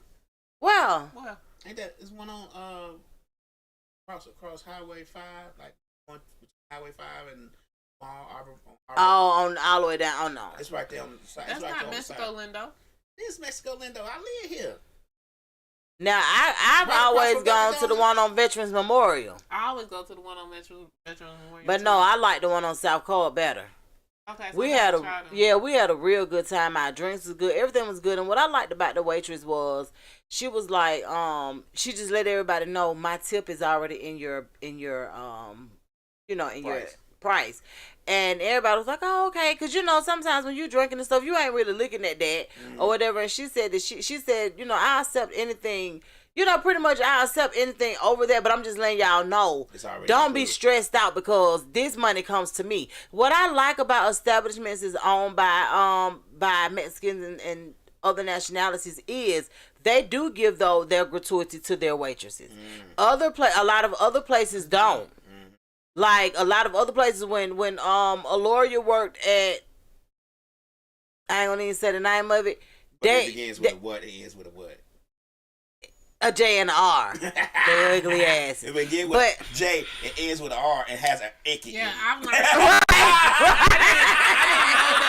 I didn't know what you said because I always thought all the tips went to the waitresses. No, so what they'll do is they'll make, like, if my thing is you make the establishment cashless and then you add the gratuity in there and then you make the whole store split the gratuity. And it's like, you got me fucked up. Right. If I'm the one waiting tables, what do you mean I got to share my damn tip with the guy who cleaned the bathroom? With the person back there cooking and you already paying them $20 an hour and you paying me $3. Yeah, I didn't find that ain't making sense. I didn't find that out until after COVID one day. Cause I used to try to keep cash on me, but it's so fucking hard trying to go to the ATMs all the time. And so used they to make it like that. When they don't want you having cash. I don't. They can track your cash. They can track your credit card. Right. Well, no, it's just I bank with a credit. I bank with a credit union. So I do too. So my credit union's not everywhere. I used to bank with a bank, and the bank was everywhere, so it was easier for me to keep cash. But now I do a credit union, so the credit unions ain't everywhere. But I found that out. So every time I went out, I would stop at the bank and get cash out just for the tips. Because one night a girl, I guess she was pissed off at the motherfuckers, and she was like, "Do you have any cash on you?" I was like, "Nah, why?" I was like, "Y'all systems are down on some sort of shit." She was like, "No." She's like, "A lot of people don't know this." She's like, "But we have to split our tips." I said, "Y'all get paid 50 cents. What you mean you have to split your tips?" And she was like, "We have to split our tips." I said, "Well, who? You the one waiting on the table. Why you got to split your tip?" She said, "We splitting our tips with the bartender, with the cook." But you're already paying these people enough. I said, "But they get paid more than you get paid." I said, "So," she's like, "That's why I'm asking you if you had cash." I said, "I don't have cash." I said, "But if you got Zelle or Cash App," I said, "I'll just send you your tip automatically." And she said, "Yeah, I do." So a lot of black establishments, when they don't have the tip included, that's what I've started doing. Well, I tell them to take the gratuity off anyway. I don't give a fuck who owns the restaurant. Take that shit off. Because for one, I don't even know if I want to pay that. Right. And for two, let me dictate my gratitude. Right. Like, take it off. Oh, well, it's gonna be a minute. I don't give a damn if it's 3. Right. Take it off. And then one of the restaurants, she was like, "We can't accept Cash App tips." I said, "Huh?" One of the restaurants told me, she said they told us we couldn't accept the tips through Cash App or Zelle. I said, so they making it mandatory for y'all to split these tips. She said, "Yeah." And then why they think that? Then they wonder why they don't have nobody fill them seats. Exactly. So that's my whole point. Like the way that these people operate with this entitlement and this it's a lot. The business owners, it's a lot, and it's sad to say, but when you deal with other nationalities, a lot of times you don't deal with half of the stuff that you deal with dealing with black people. Right. And so who I was at the table with, me and my homegirl, so I had sent her to the ATM. It was an ATM that wasn't far from us. So she went to the ATM and she got back money and we gave her the tip in hand. I was like, I am not fucking paying this restaurant no goddamn tip. A lawyer quit a job not too long ago. So people would, so one thing I can understand, say my children have good customer service skills. So people always tip them. But, you're thinking that, okay, cool, you can just put it in the tip jar that's right there, whatever. At the end of the night, she had to split the tips with everybody. So she started telling the people, "No, don't tip me. I'm good." Right. Yeah, I don't put shit in. When I see the tip jars out, I don't put shit in. Yeah, the tip so jar. she would just be like, "No, don't." She said, "I got a trick for that." So folk that usually be tipping, you know, they be seeing them come through the door. Oh, that's such and such. She used to be like, "No, thank you. I'm just doing my job. Don't tip me." Right. Lord said, "I'm gonna show their ass how to damn how to operate. I'm gonna show them." Yeah, but you know, I'm like, dang, that's jar. bad that you got to really be like that, though. You know what I'm saying? Yeah, if I can't put it in their hand, I don't put shit in the tip jar. Cause I already know what that tip jar about. Exactly. Like you got to split it through the whole store. So if you got $80 in tips at the front of the store, you liable to go home with like $14. Like, who finna do that? And they be working too hard. Some people really do have good customer service. They have good customer service, and they really do earn their tips. Yeah. So for you to tell me, I got to split it with the cook and the this and that, baby. My Hooter girl is good. I have a good Hooter girl. But look, now then what did it for me. A lawyer used to work at, one of the girls used to have her children up there. And she was like, yeah, so when the kids come, they get a chance to split the tips too because they be helping the Lord. Tell me, go and tell them to sit down somewhere. I don't need their damn help. Right. You tip them. Right. I ain't tipping shit. Right. Tell them to go and sit down. I don't need them. Right. They in my way anyway. Exactly. I said, oh, Lord. She said, I'm so serious. Somebody I got to split my tips with the kids. Like, what? Who asked them to come my ass up here? Right. Split my tips with you because you can't need a babysitter. Right. So they ought to be tipping me. I said, you know what? It's funny to kind of see how people operate now because, of course, I wouldn't know nothing about how a lot of people operate because you ain't going to catch me there. Mm-hmm. You feel what I'm saying? So, but to see how they be operating, how they be trying to treat young folk, you be like... Yeah, my Hooter girl love me. Oh, look at her, my Hooter girl. Because I tip her good. Because at Hooters, they tips go straight to them. Oh, but that's good. Yeah, but I tip her good because she remember my drink. She remember what the fuck I'm eating because... That's it. Like, she know how my drink's supposed to be and what the fuck I'm eating and shit. That's it. Well, yeah, I always say the entitlement for me is just overbearing. Yeah, you know what I'm saying? But yeah. So I just don't like the idea of people that own these establishments making the people that work for them feel like they have to get tipped because they're not getting paid enough. Mm-hmm. Like, it's a problem with that, and I think that they should fix that.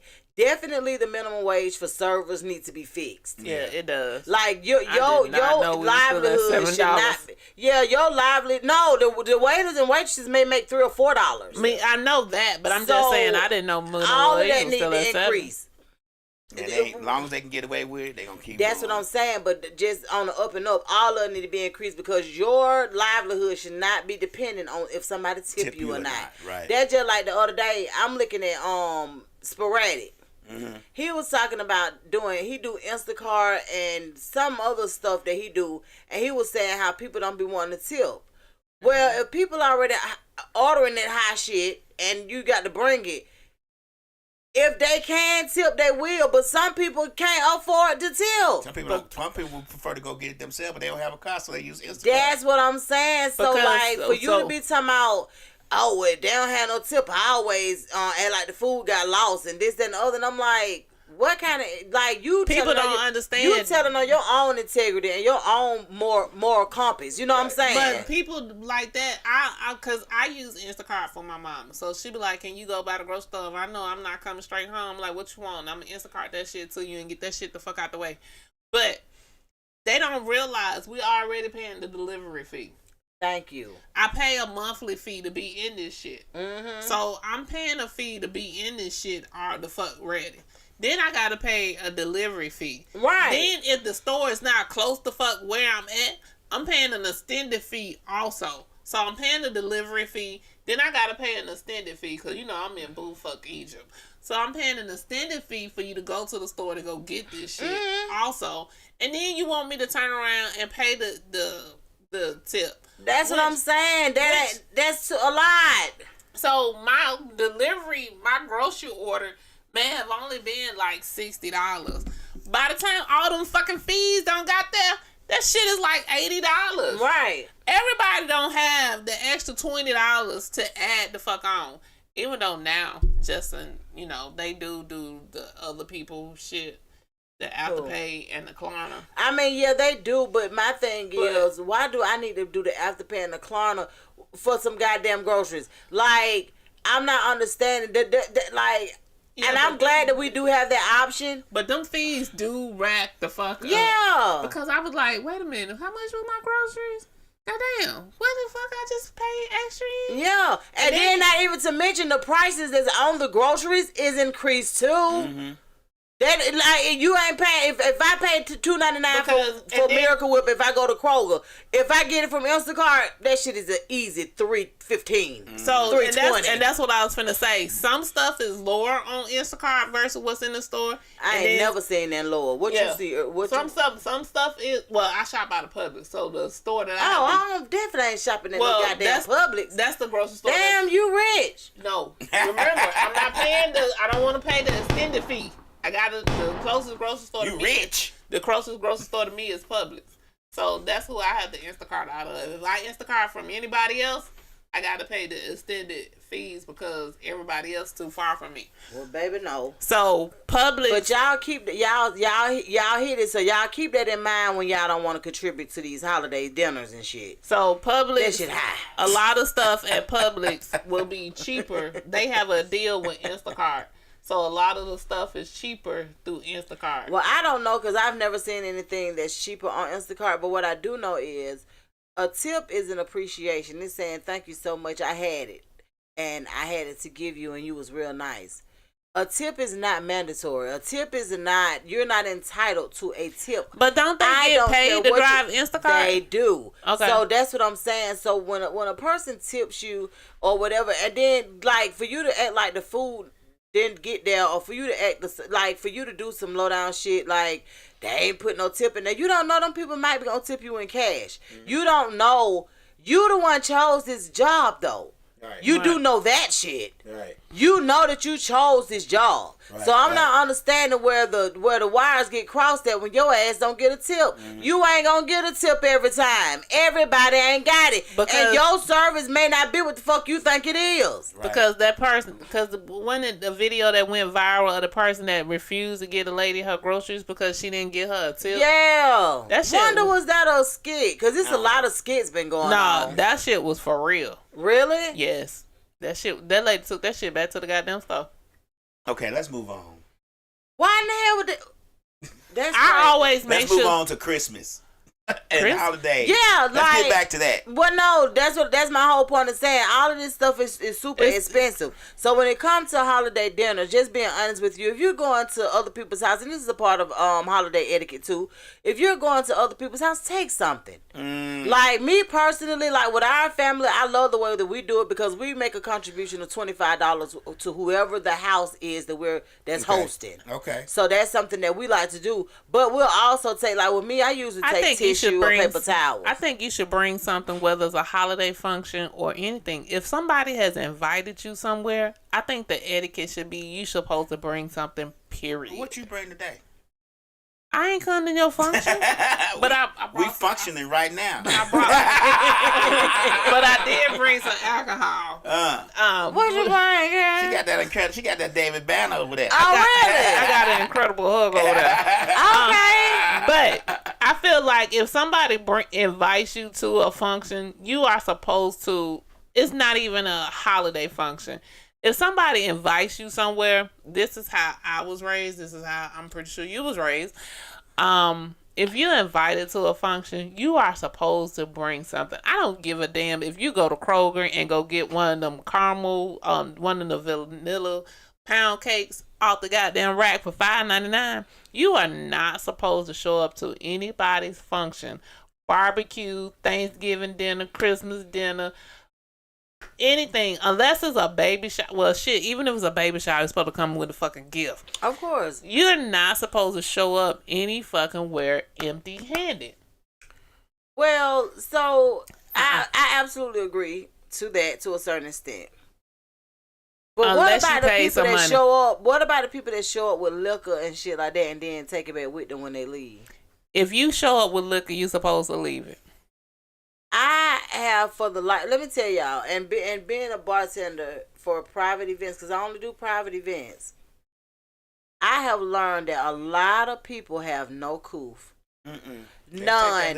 Zero. Oh, I'm the holiday parties. Nah, this ain't a function. We functioning every Nah, nigga, this ain't no function. This ain't no function. Leave that damn shit right there. Nah, this ain't no function. These are parties where the only thing to get you through the door is a bottle of alcohol. You know, basically. You supposed to leave it. And by the end of the night, like, did anybody drink the rest of that such and such? I'm the type of bartender, I can be honest with you, I'm not going to remember what the fuck everybody brought in here. Right. And I ain't finna be trying to remember. But that's just like when we had... I don't like that, though. They got some more of that left. Can I take that with me? And I'm like... That's just like when we had the function here. Whatever I brought. The damn person who hosting the event. Like, don't ask me. I can't even remember what I brought, but whatever I brought, I left outside of the Jello shots because them got gone. Because you got everybody fucked up. Got the motherfucker like me made them. But I brought the 2 bottles and I left them. You supposed to bring something and you leave it. I'm going to be honest with you. I didn't know that until I started going places with Slick, and she would always go to the store and get something.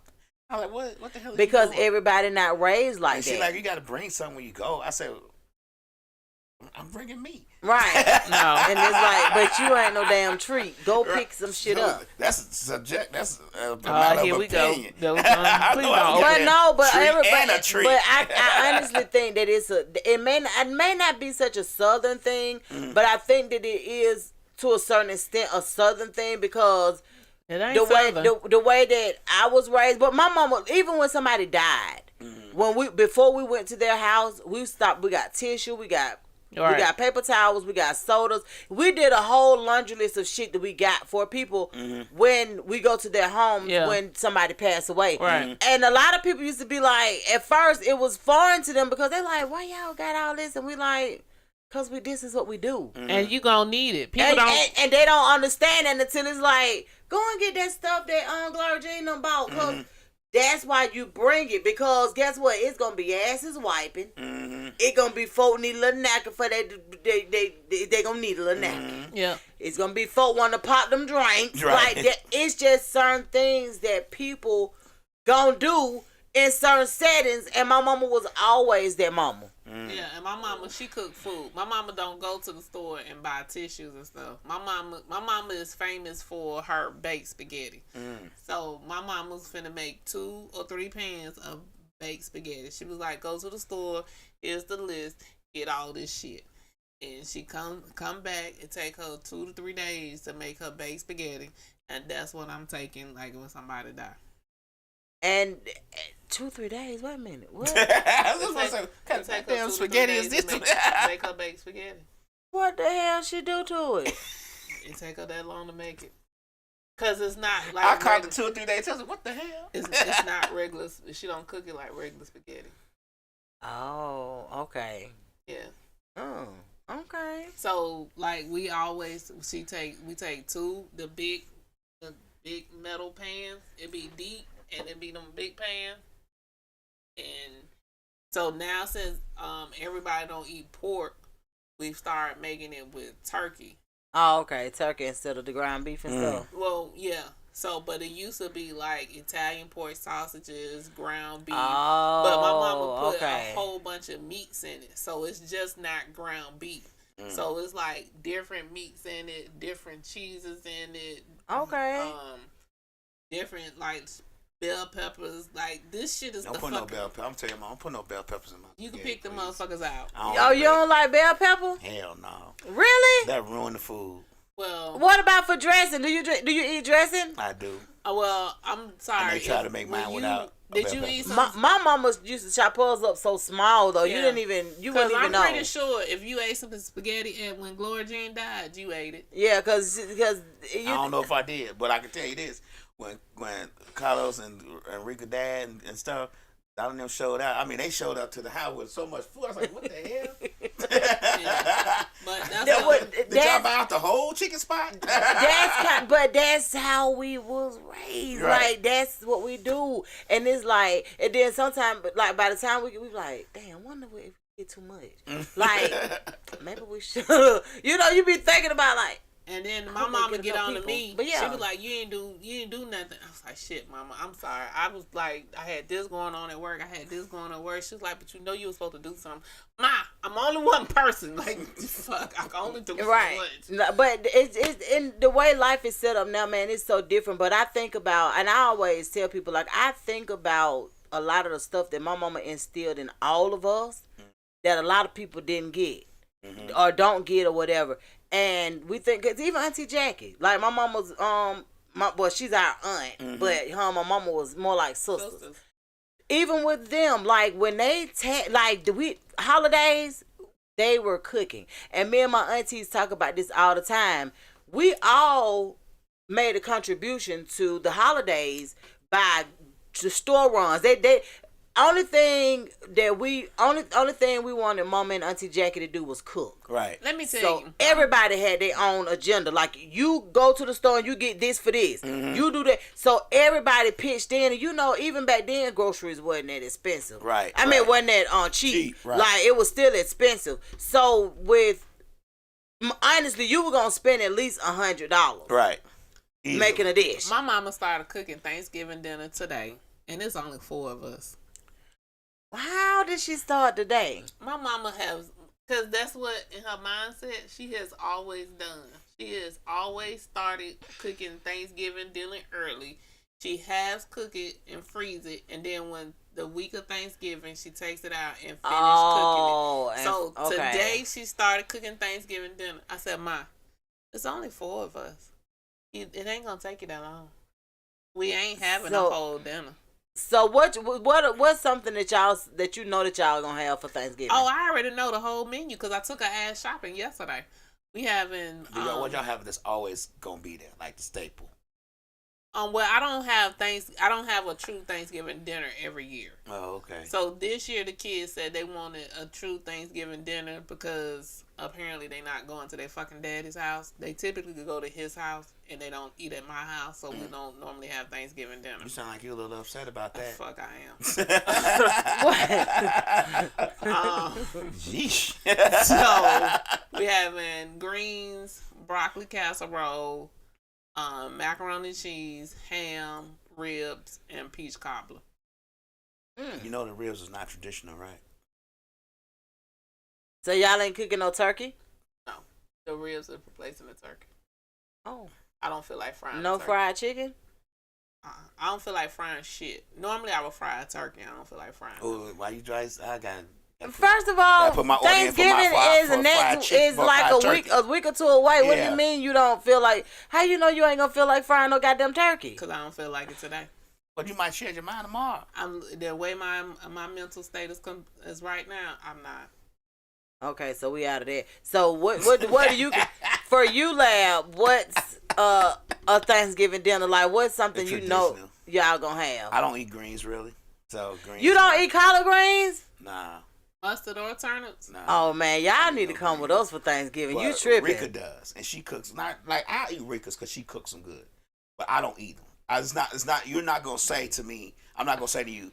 I need some collard greens for. Mustard green or what? Turnip greens for things. I don't. That's not on my menu. So macaroni and cheese, dressing. Who do the macaroni and cheese? Rika does it. Really? She does it good too. So she all kind of cheese in it. I was just finna say So I figured out that it was a big thing about the eggs in or the eggs out of the macaroni. I like my eggs in the macaroni. I don't do eggs in. I like eggs in because what I figured out is that's what hold it together. I don't like that sloppy macaroni and cheese. I like the solid kind that you can cut. Well, hers be solid. I don't know if she put eggs in. I think she does do. Mine be solid, but I've never ate eggs, so I've never put eggs in. What you mean? Yours be like. So let me ask you: do you make a damn cheese sauce? Yeah, that's it. Rika makes cheese sauce from scratch. No, I don't make the cheese sauce. Okay. So I layer it. So it's the noodles. So if anybody watching and your girl don't know how to fucking cook, let her know this is how you make macaroni and cheese. So you lay the them. KK way. The KK way. Minus the eggs. It's everybody's motherfucking way. The right way. It's everybody's way minus the fucking eggs. So you put the noodles, sprinkle some cheese, a little milk, chop up your butter sticks. Cause you gotta buy butter sticks and you chop up your butter, noodles, cheese, milk, butter. That's how you do it. So you just do that twice? However thick the pan is. Oh, okay. Yeah, no. That don't sound like it's gonna. That don't sound like it's gonna give me what I need as far as that don't sound like the mac is gonna be running. The macaroni and cheese ain't gonna be macaroni and cheese on that. Because my daughter, she takes her knife, baby takes her knife and cuts her macaroni and cheese out. Oh, okay. So yeah. Yeah. So it sticks. But you know, eggs so y'all adds a different taste to it too. I don't eat eggs. So y'all don't put eggs in the dressing? I don't eat eggs. So how y'all make the dressing with no eggs? I don't eat eggs. You've been eating eggs your whole life and you don't even know it. I have not, unless it's in a cake. That's what I'm saying. So you eat eggs. That's the only time, but I don't eat cake no more, so we're good. You don't eat cake no more either? Not unless I'm going to a piece of cake and getting a vegan gluten-free cake, because they the only ones that got gluten-free cakes. Somebody else told me that the other day too, that they have some good gluten-free. I didn't tell you I'm that trying lie. to make banana pudding. No, you didn't tell me that. Somebody else told me that. No, I'm telling you that's a lie. It ain't good? It's vegan and gluten-free. It ain't good? Not unless you're a vegan. I'm not vegan. What, it tastes like cardboard? Yes. I'm not vegan. No. Well, I'm not vegan either. I don't eat water meat. So it won't suck up the spit. I don't eat meat, but I ain't vegan. Yeah. But yeah, I didn't know it was when I went. I said, y'all got gluten-free cake? They said, yeah. I went. That bitch said vegan and gluten-free. I was like, well, I'm going to try it out. That shit was like throwing the Chinese fight muffin at the oh, hell no.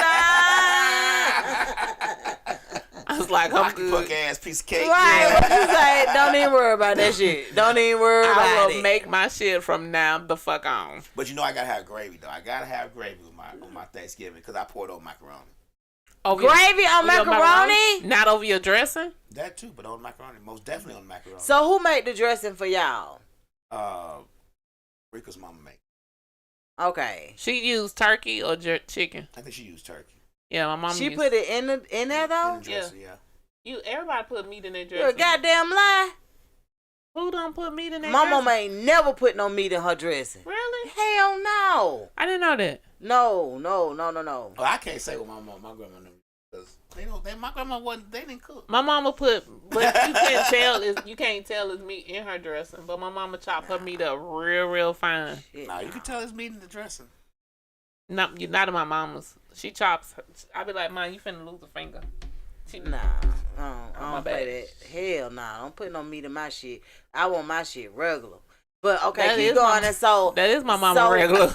What? Everybody's regular is different. Yeah. Yeah, you right. I couldn't imagine my mom ain't putting no damn. You ate some of my mama's though. dressing. You ate chicken.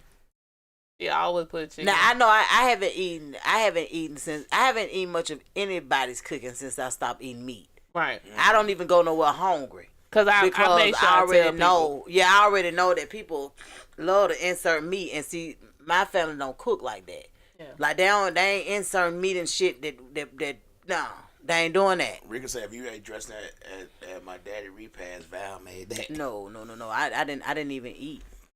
I promise you, I don't really do too much eating nowhere. Not since my diet changed. And the main reason, and the main reason is because I don't like my stomach to hurt. I eat French fries. Every fucking well. Yeah, I don't eat everybody cooking for one. That's my thing. I just don't do it. And I damn sure ain't eating your potato salad. Who eat potato Oh salad? Man, I love potato salad, because people make their mushy ass potato salad. Mushy. You be looking at the potato salad and that potato salad look like it's mushy. Nah, we don't do mushy. Y'all may not do mushy, but you know people make mushy ass potato salad. I don't eat no damn potato salad. You don't eat potato salad either, so you don't eat deviled eggs. You don't eat potato salad. No. So what? Okay, so let's go back. So what else? So what else is on y'all menu? So you talking about potato salad for Thanksgiving? Yeah. Oh hell no! I wouldn't eat no potato salad for no Thanksgiving. I'm thinking the barbecues. I won't eat it then either, but damn sure not for no Thanksgiving. We always made potato salad. Now you know what I have eaten because it was always given to us on my grandma's house on the weekends. It's macaroni salad. Now I love macaroni salad. My grandfather used to always buy Kentucky Fried Chicken and a big 2-3 gallons of macaroni salad because there was a lot of us there. There was probably 8 of us there. Thanksgiving? No, for just on Friday. Like you need to read the screen. On Friday on the weekend. So yeah, he's macaroni salad. Y'all didn't have fish and spaghetti on Fridays? No, let me tell you something. My grandma didn't play that cooking shit. Like my mama cooked when she was around, but my grandmama, she didn't play that cooking shit. You was pretty much on your own. Like she'll go buy some lunch meat and some bread and get it how you live. Right, but as far as cooking, no. Nah. So what else is on the list for Thanksgiving? I get turkey, ham, dressing, macaroni and cheese. I'm good. Okay. Okay, but what is on the menu? That's all. I know that's what you want to eat. That's gonna be on the menu. Oh, okay. Man, I have to show you. I don't know because it all depends on how Rika feel. Because lately she ain't been feeling like no tell holiday shit. What's on the screen? He said then that dressing I bought to me and Donna Mama repassed. He said that dressing she bought to Donna Mama repassed was made by Val too. Okay. Fix the screen. Yeah, but I ain't reading it no way. I can't see the shit, that motherfucker. shit That's what you got you for. What you say? Read the shit. I throw some shit up there. So yeah, I like for our Thanksgiving, man, we have so much food. But y'all have a lot of people over there. That's true too. Y'all have a lot of people. When I used to have a lot of people come, I used to have a lot of food. But it's just me and the kids. Rika don't want nobody at her house, so don't nobody be here. Be us. Yeah, I don't. Tell her she can invite us. Like if I have a Friendsgiving, then I will. But if I don't do a Friendsgiving, then I don't. I'm just now learning about this Friendsgiving. Me too, because I ain't never heard nothing about that. It's new. Because all my friends usually just pull up on the day of, and we just go from now. You know what I'm saying? So this Friendsgiving stuff is really weird. Since I've been divorced, I haven't had to celebrate Thanksgiving. Mm-hmm. So this year, you haven't? No. Why? I haven't had to celebrate because I just told you my kids went over there. What the hell they got to do with your stomach? What's your house? That was me and my mama. Me and my mama was like, so what we gonna eat today, Mom? You want a salad? Yeah, I want a salad. Oh, okay. So y'all might do some turkey wings. I see a lot of people be doing turkey wings and, So we would just cook for just me and her. So me and her would go downstairs. We'll chill. We'll watch. I'm like, Mom, I got us a list of movies we're gonna watch today on Thanksgiving. I got us some liquor. I'm finna make us some drinks. And we would just chill the fuck out. Let me ask y'all a question. Why the holidays don't feel as good and exciting as it used to when we were kids? Because we're the one providing the vibe. I be trying to get that jolly old feeling. I'm like, man, fuck because we're the ones that's providing the vibes. You know what I'm saying? So we're the ones spending that money. Like we're you trying to watch a TV show or something that you used to watch when you was younger. Like you like, oh, I can't wait! It's Christmas time. Such gonna come on. And then you think about some shit that's due. Look, you think about some shit and that's due. You be like, you know what? Right. They'll change the whole trajectory of what the fuck going on. Pajamas. Shit, I need to buy some pajamas. Oh, y'all doing matching pajamas this year? We do matching pajamas every year. Oh, really? Okay. Did y'all do that when you was married too? Fuck no. Really? No. Y'all even had a reason then? That's crazy. But he wasn't in it. He didn't want to participate. Oh. So ever since I've been divorced, we do matching pajamas. So we do a different theme every. Oh, okay. And we even had the dogs in it last year. Oh, cool. That's gonna be cute. We haven't done matching pajamas with my kids yet. We may do that too. We don't do a lot of stuff. I guess because we don't really celebrate that shit for real. So we do like it. We enjoy family, but we don't. We do it for Christmas Eve. So we do it like the night before Christmas. So we do it like on Christmas Eve, and it's more so just so we can spend time with each other and walk around. I think that's for us. And now we're starting to make our own memories as family. Now that they're young adults and all of that stuff. So we're doing things different. We rented an Airbnb for Christmas. So it's not really for Christmas because they like on Christmas they not with me either. So they be at their daddy house for Christmas also. So they're not usually with me on Christmas either. Last year was the first year that my kids decided not to do Thanksgiving with me. And when they came back, they was like, "Girl, why you doing like that?" So that because they daddy kept calling, "Y'all come over here with me. I got y'all." Da, da, da. So I'm like, I ain't hating. Right. Go over there. Nigga ain't never invited y'all to Thanksgiving. You never been there for a holiday. Right. Go for it. Girl, them children were like, "Girl, So, and this is the first year they spending. No, ma'am. They spending Thanksgiving with me, and I'm like, fuck. We gotta buy groceries and shit. We gotta actually do some shit. Fuck. Why they is there any particular reason why they chose? They just said we gonna stay with you this year. Cause he ain't shit. I'm gonna just go with that. But my children was like, right.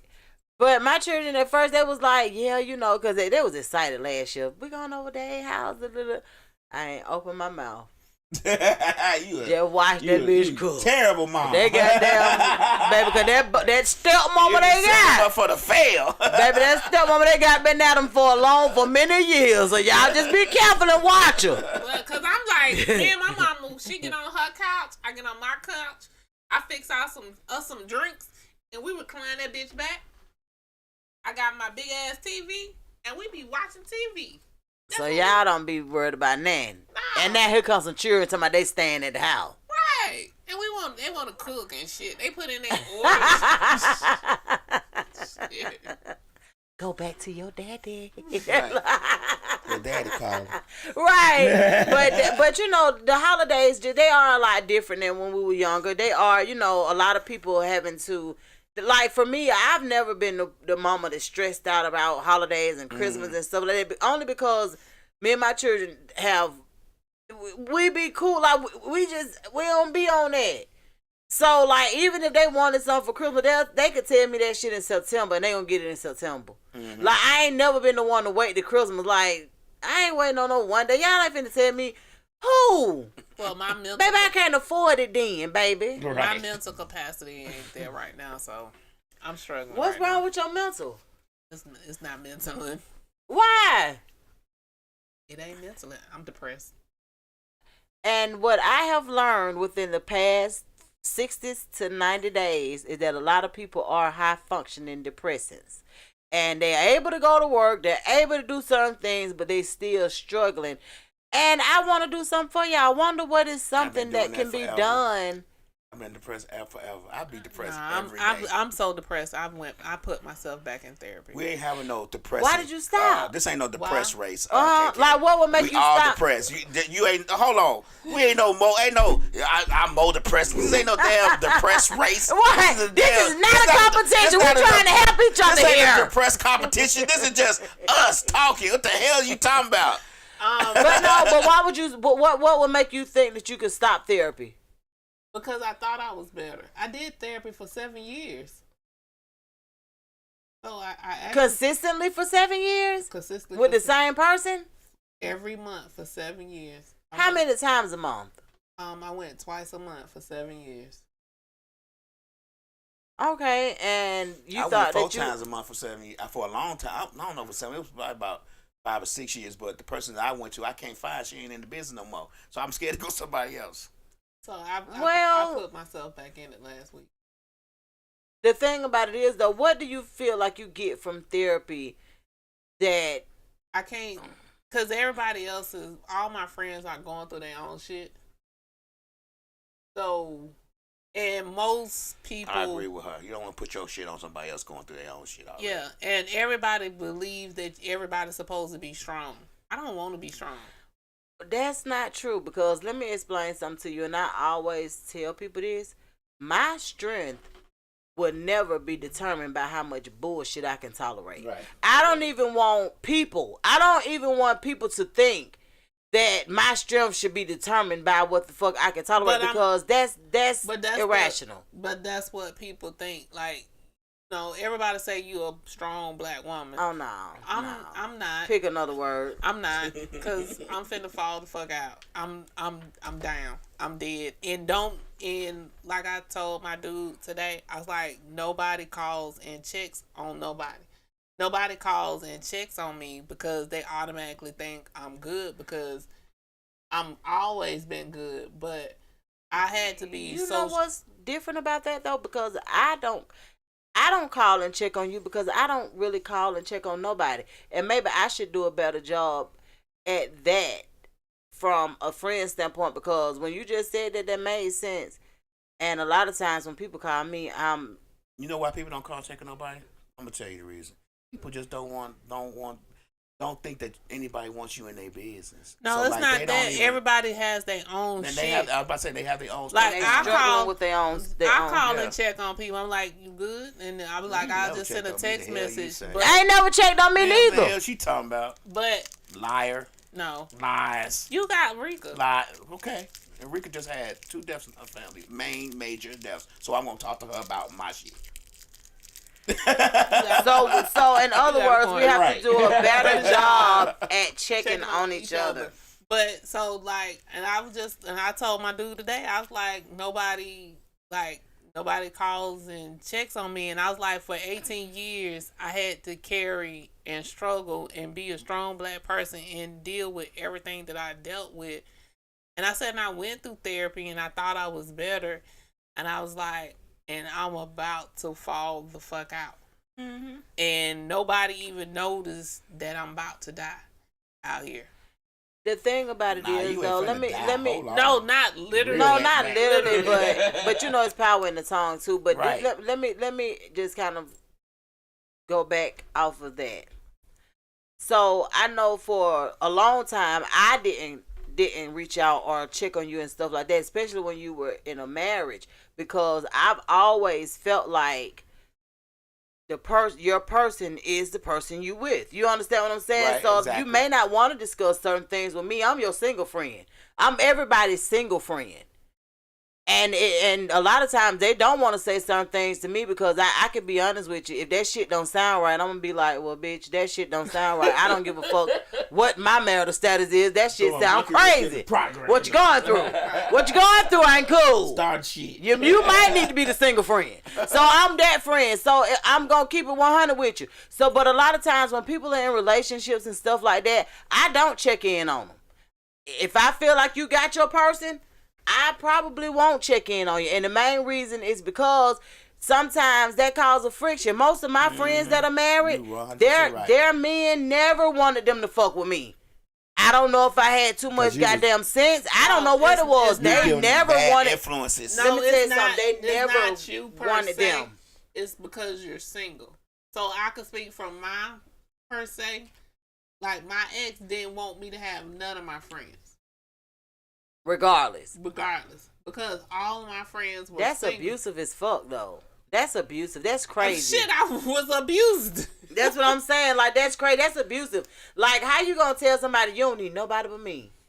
Yeah, that's bitch, crazy. you a lie? But it's also to try to isolate them. Of course, that's what I'm saying. Yeah, you don't need nobody but me. I tried to keep my friends as much as I could. A nigga tell me that, I'm finna run so goddamn far. I think a lot of times, men in the fuck marriage, you mean I never had a problem with my ex when she was go with her friend, do whatever the fuck you want to do.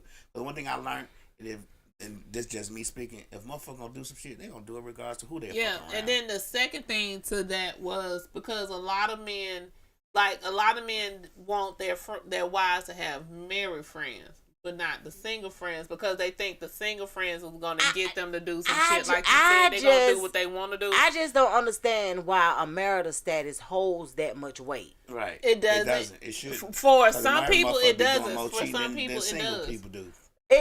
Like our pool of singleness wouldn't even be that pissy if the married folks stayed the fuck out of it. Right. It wouldn't even be that fucked out. I always feel like it's because you know what you doing. That's why you feel the way you do, because you fucking around. I feel that way. I just never understood that, but I have become that friend. Like when my friends get married, baby, I stay out the way. I don't need nobody to think I'm persuading, pursuing. I don't need nobody doing that. Cause one thing I don't do hookups. I don't introduce motherfuckers to be together. Now if they get together after they meet, that's on them. Right. That's bigger than me. But I don't need nobody to think I'm persuading nobody. All of my friends, which were all my single friends, nobody checked on me when I was married. Yeah, you're right, and I know why I didn't. And all of them, everybody said the same thing, and I was in shit. I was out on a cliff about to jump the fuck off. But the thing about it was, we didn't want to be an interference.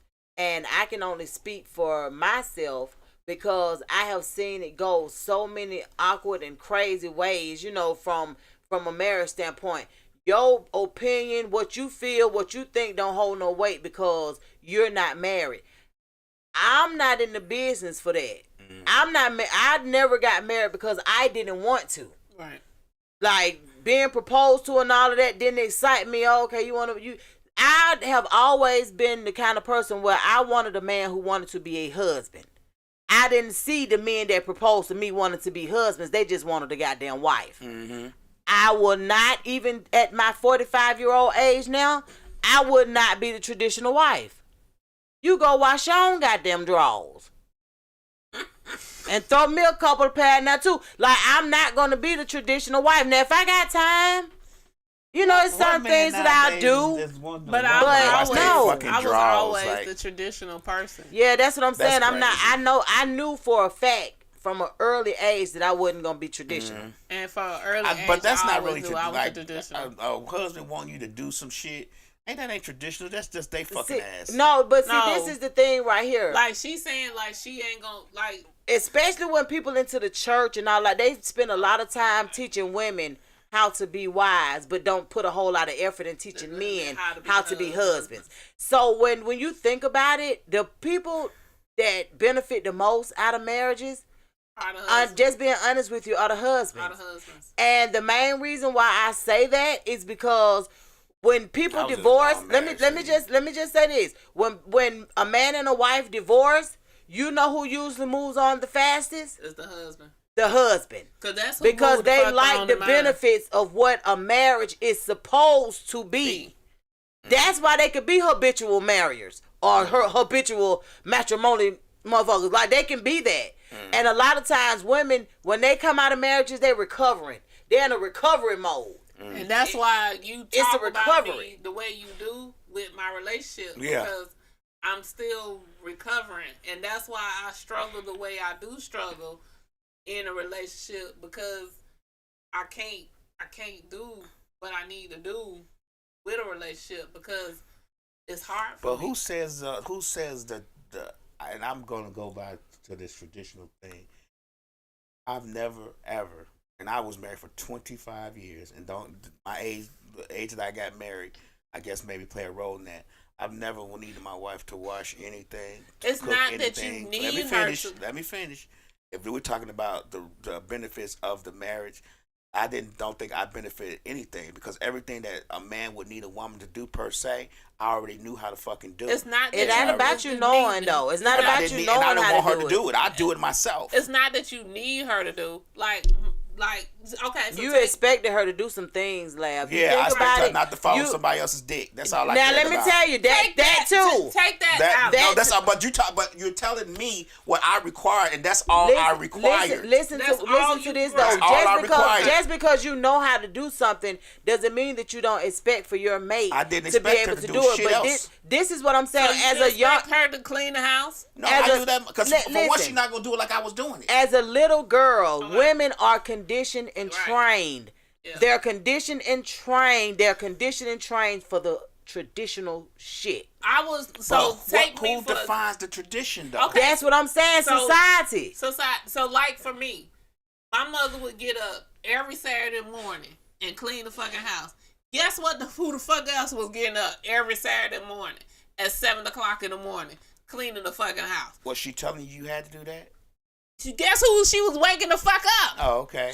But then you got to think about it. She was the only child at home. So I was getting up every Saturday morning. So there's always variables to the situation. Listen. Always. But listen, when my brother was there, when my brother lived there, he got his ass the fuck up and had to clean the house too. So you just contradicted your saying.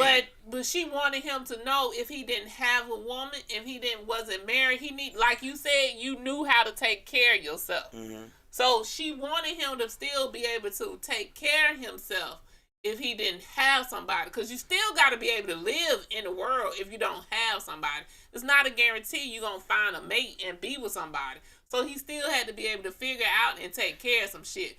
But for the most part, he didn't do as much shit as I did, because if it got to it, I still cleaned the majority of the shit. I cleaned 90% of the shit in the fucking house. He would go outside and cut the grass and this shit like that.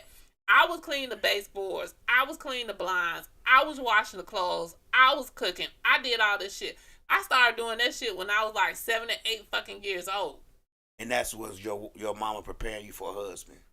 Yes. Just like my mama told me when we cook at Thanksgiving holiday, you fix the man's kids' plates first, man plates second, and then you eat.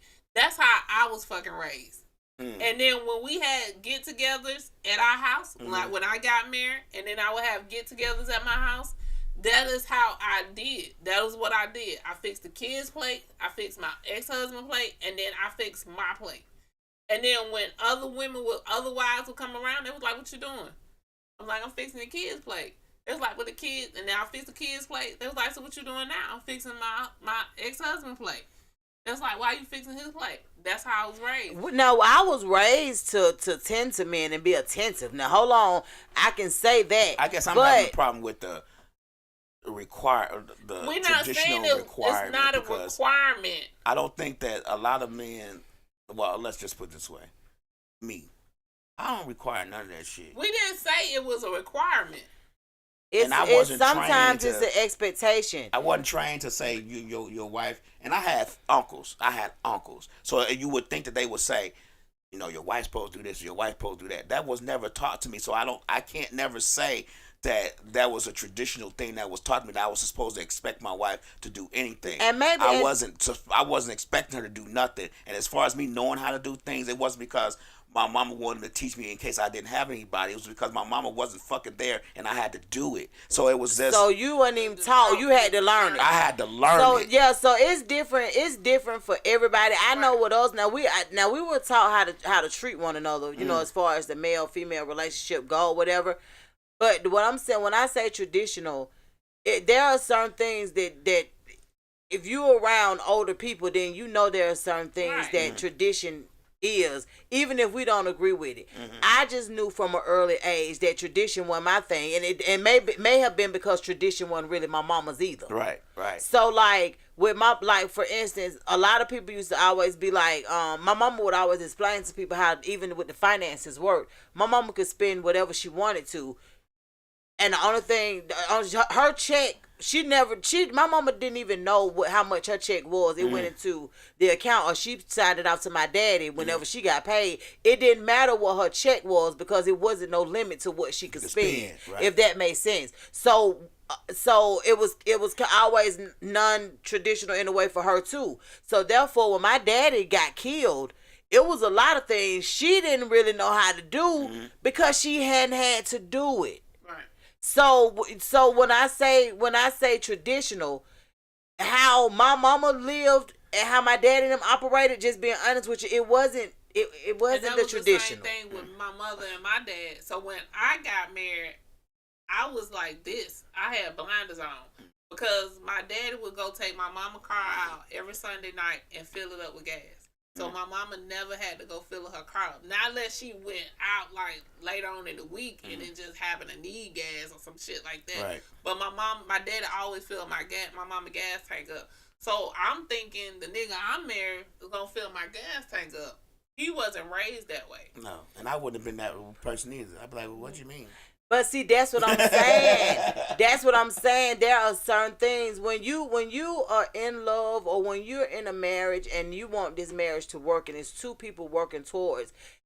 I honestly feel like it was okay for her to be like, would you is that something that you can do like maybe on Sunday nights, take my car my car to vacuum it out and maybe fill it up for me so that I won't have to do that during the week. I feel like it was okay for a wife to say that to her husband. I agree. Like, you know what I'm saying? But the answer was no. So, and then now if somebody like if I was married, my wife said, my ex-wife would have said, she never asked that. So that's not something I did. She did her but if she would say, can you fill my cup or whatever, or do this, I would probably do it, but it wouldn't be automatic because that's just not something I did. But see, that's what I'm saying. But that's because she was raised to see that it was done. Mm-hmm. So for her, and the way her mindset is, that's what men do. Mm-hmm. So when you talk about traditional stuff, just being honest with you, the tradition is set by how the person was raised. Mm-hmm. So it's cool. Like if you express that to you, see, it's certain things that I know I'm gonna be done discuss with the person that I would marry before time. Just being honest with you, it's a lot of stuff that's expected, and ain't nobody even talked about it. Right. But I got married at 20. Like you got married young, I got married young.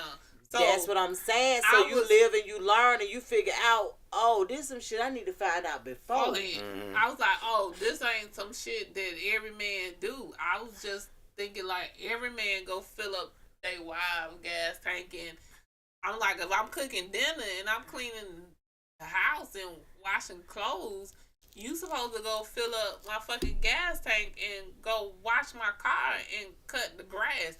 So that's how I was raised. And like, if I'm not at home on Sunday, you still can wash your own clothes. Like you said, you don't really require that shit of me because my daddy knew how to wash clothes. So if me and my mama was out on Sunday or Saturday or some shit and the clothes just didn't happen to get washed, guess what he was gonna do? He was gonna wash and dry the clothes and fold the clothes and put the shit the fuck up. And then he would iron all the clothes. So I was raised totally different than my ex. And with me having the concept of him being raised with a mother and father, I'm thinking your concept and my concept was the same. It's not always the same. And it's not the same. I learned that shit real fucking quick. But my daddy would iron all our clothes because my grandmother was a servant or whatever the fuck we want to call them back then. So she ironed clothes for a living. And she taught her kids, the two oldest ones, my dad and the oldest one, my dad was the second oldest, how to iron clothes to help her for a living. So my dad knew how to iron clothes, get them creases in like he was in the army. Right. Them creases that was never coming out your damn clothes like you was at the dry cleaner. So my daddy ironed all our clothes. And what I hate fucking doing was ironing. So I was like, can you iron my clothes? Nah, that's your job. My job is to iron the clothes too. You want me to cook, clean, fuck you, and iron the clothes? Oh no, some shit gotta fucking So you literally married somebody that was the total opposite of your daddy? I did, and I didn't know that. So when you found out, when was that? When we got married. Too late. Well, it was too late. And then see, most people are like they, because he was a doc. I say this all the fucking time, and people think I be joking. He was a Dr. Jekyll and Mr. Hyde. No, I can believe that. That's pretty common. So once I got married and said I do and moved the fuck in, layers came off, and I was like, "Ooh, wait a minute, you wasn't the person I was dating. Wait a minute, what happened?" Well, everybody's tradition is different. Like Miss La said, my grandmother and my grandfather, they had a good loving relationship, but it wasn't a case of where my grandmama had to do something. She just wasn't doing it. He just wasn't. My great grandma damn sure wasn't doing it. She wasn't married to nobody. But she was the goddamn. She carried a pistol in her drawer. She didn't even do shit. Right. Didn't even ask her to do shit. See, they I'm more like your great grandmama because Yeah. I'm gonna do a whole lot of what I want to. Right. There was no. So it ain't no tradition Right. nowhere near me. Ain't no. I wasn't raised with that, seeing that type of tradition. If you want to say, my great grandmama was married. My great great grandmama was blind in one eye, and she wasn't having that shit either. And my grandmother was damn sure was married, but it was kind of like, okay, if we need to do something together, we will. But other than that, you do your thing, and I'm gonna do my thing. You know, so it wasn't like Rick always said, y'all ain't had no family recipes. Hell no, my grandma didn't cook. Like she didn't sit around making up shit to cook. Like that wasn't what happened. Yeah, you're right. Like it's different for each one of us, and that's crazy that our traditionals are totally different. But at the same time, it makes sense. And that's why when you choose to marry somebody or you choose to be in a relationship with them, like, people just want to jump in that shit. Mm-hmm. Now, you need to vet these people. And that's why you better. And that's why I do the vetting. Like, I know you be talking about me and you pick at me and do the shit you do. But it's certain shit she don't never want to experience again. So let me ask you off top.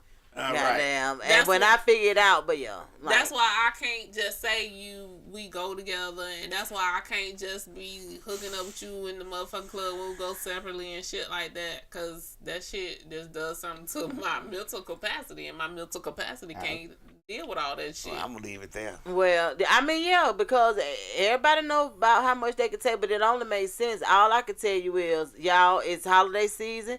Y'all get prepared. Y'all be ready and don't be asking nobody about their goddamn exes. Do y'all hear me?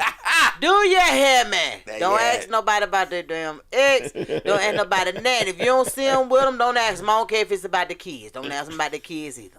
Just ask about the mama. Look. And if you didn't like the mama when the mama was in the family, if the mama ain't the mama. Oh no, don't never ask about the mama. And don't ask about the mama either. No, don't ask about the mama. If the mama ain't related to you, don't ask about the fucking mama either. Yep, and my only aunties and uncles are the ones who birthed and helped make my cousins.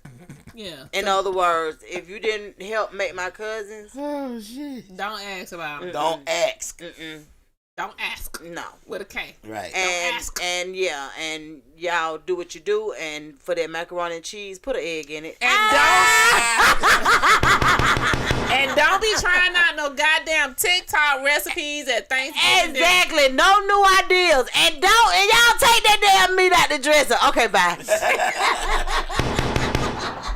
This is Rich Homie Meat, and I need you to get in the mix with the Westside Misfits every Sunday from 3 to 5 p.m. Going on. Hey, man, this Side Baby. Get in the mix with Westside Misfits. Goddamn Side Baby. Where he at? I don't know. Hold on. Westside Misfits. This kid drop out reach. Don't tune in right now to Westside Misfits. 3 p.m. 24/7, 365. Westside Misfits. DJ Loud, let's get it. Get in the mix, I'm in the mix. Get in the mix, I'm in the mix. Get in the mix, I'm in the mix. Get in the mix, I'm in the mix. Westside Misfits, get in the mix. Westside Misfits, get in the mix. Get in the mix, I'm in the mix. Get in the mix, I'm in the mix. Get in the mix, I'm in the mix. Get in the mix, I'm in the mix. Westside Misfits, get in the mix. Westside Misfits, get in the mix.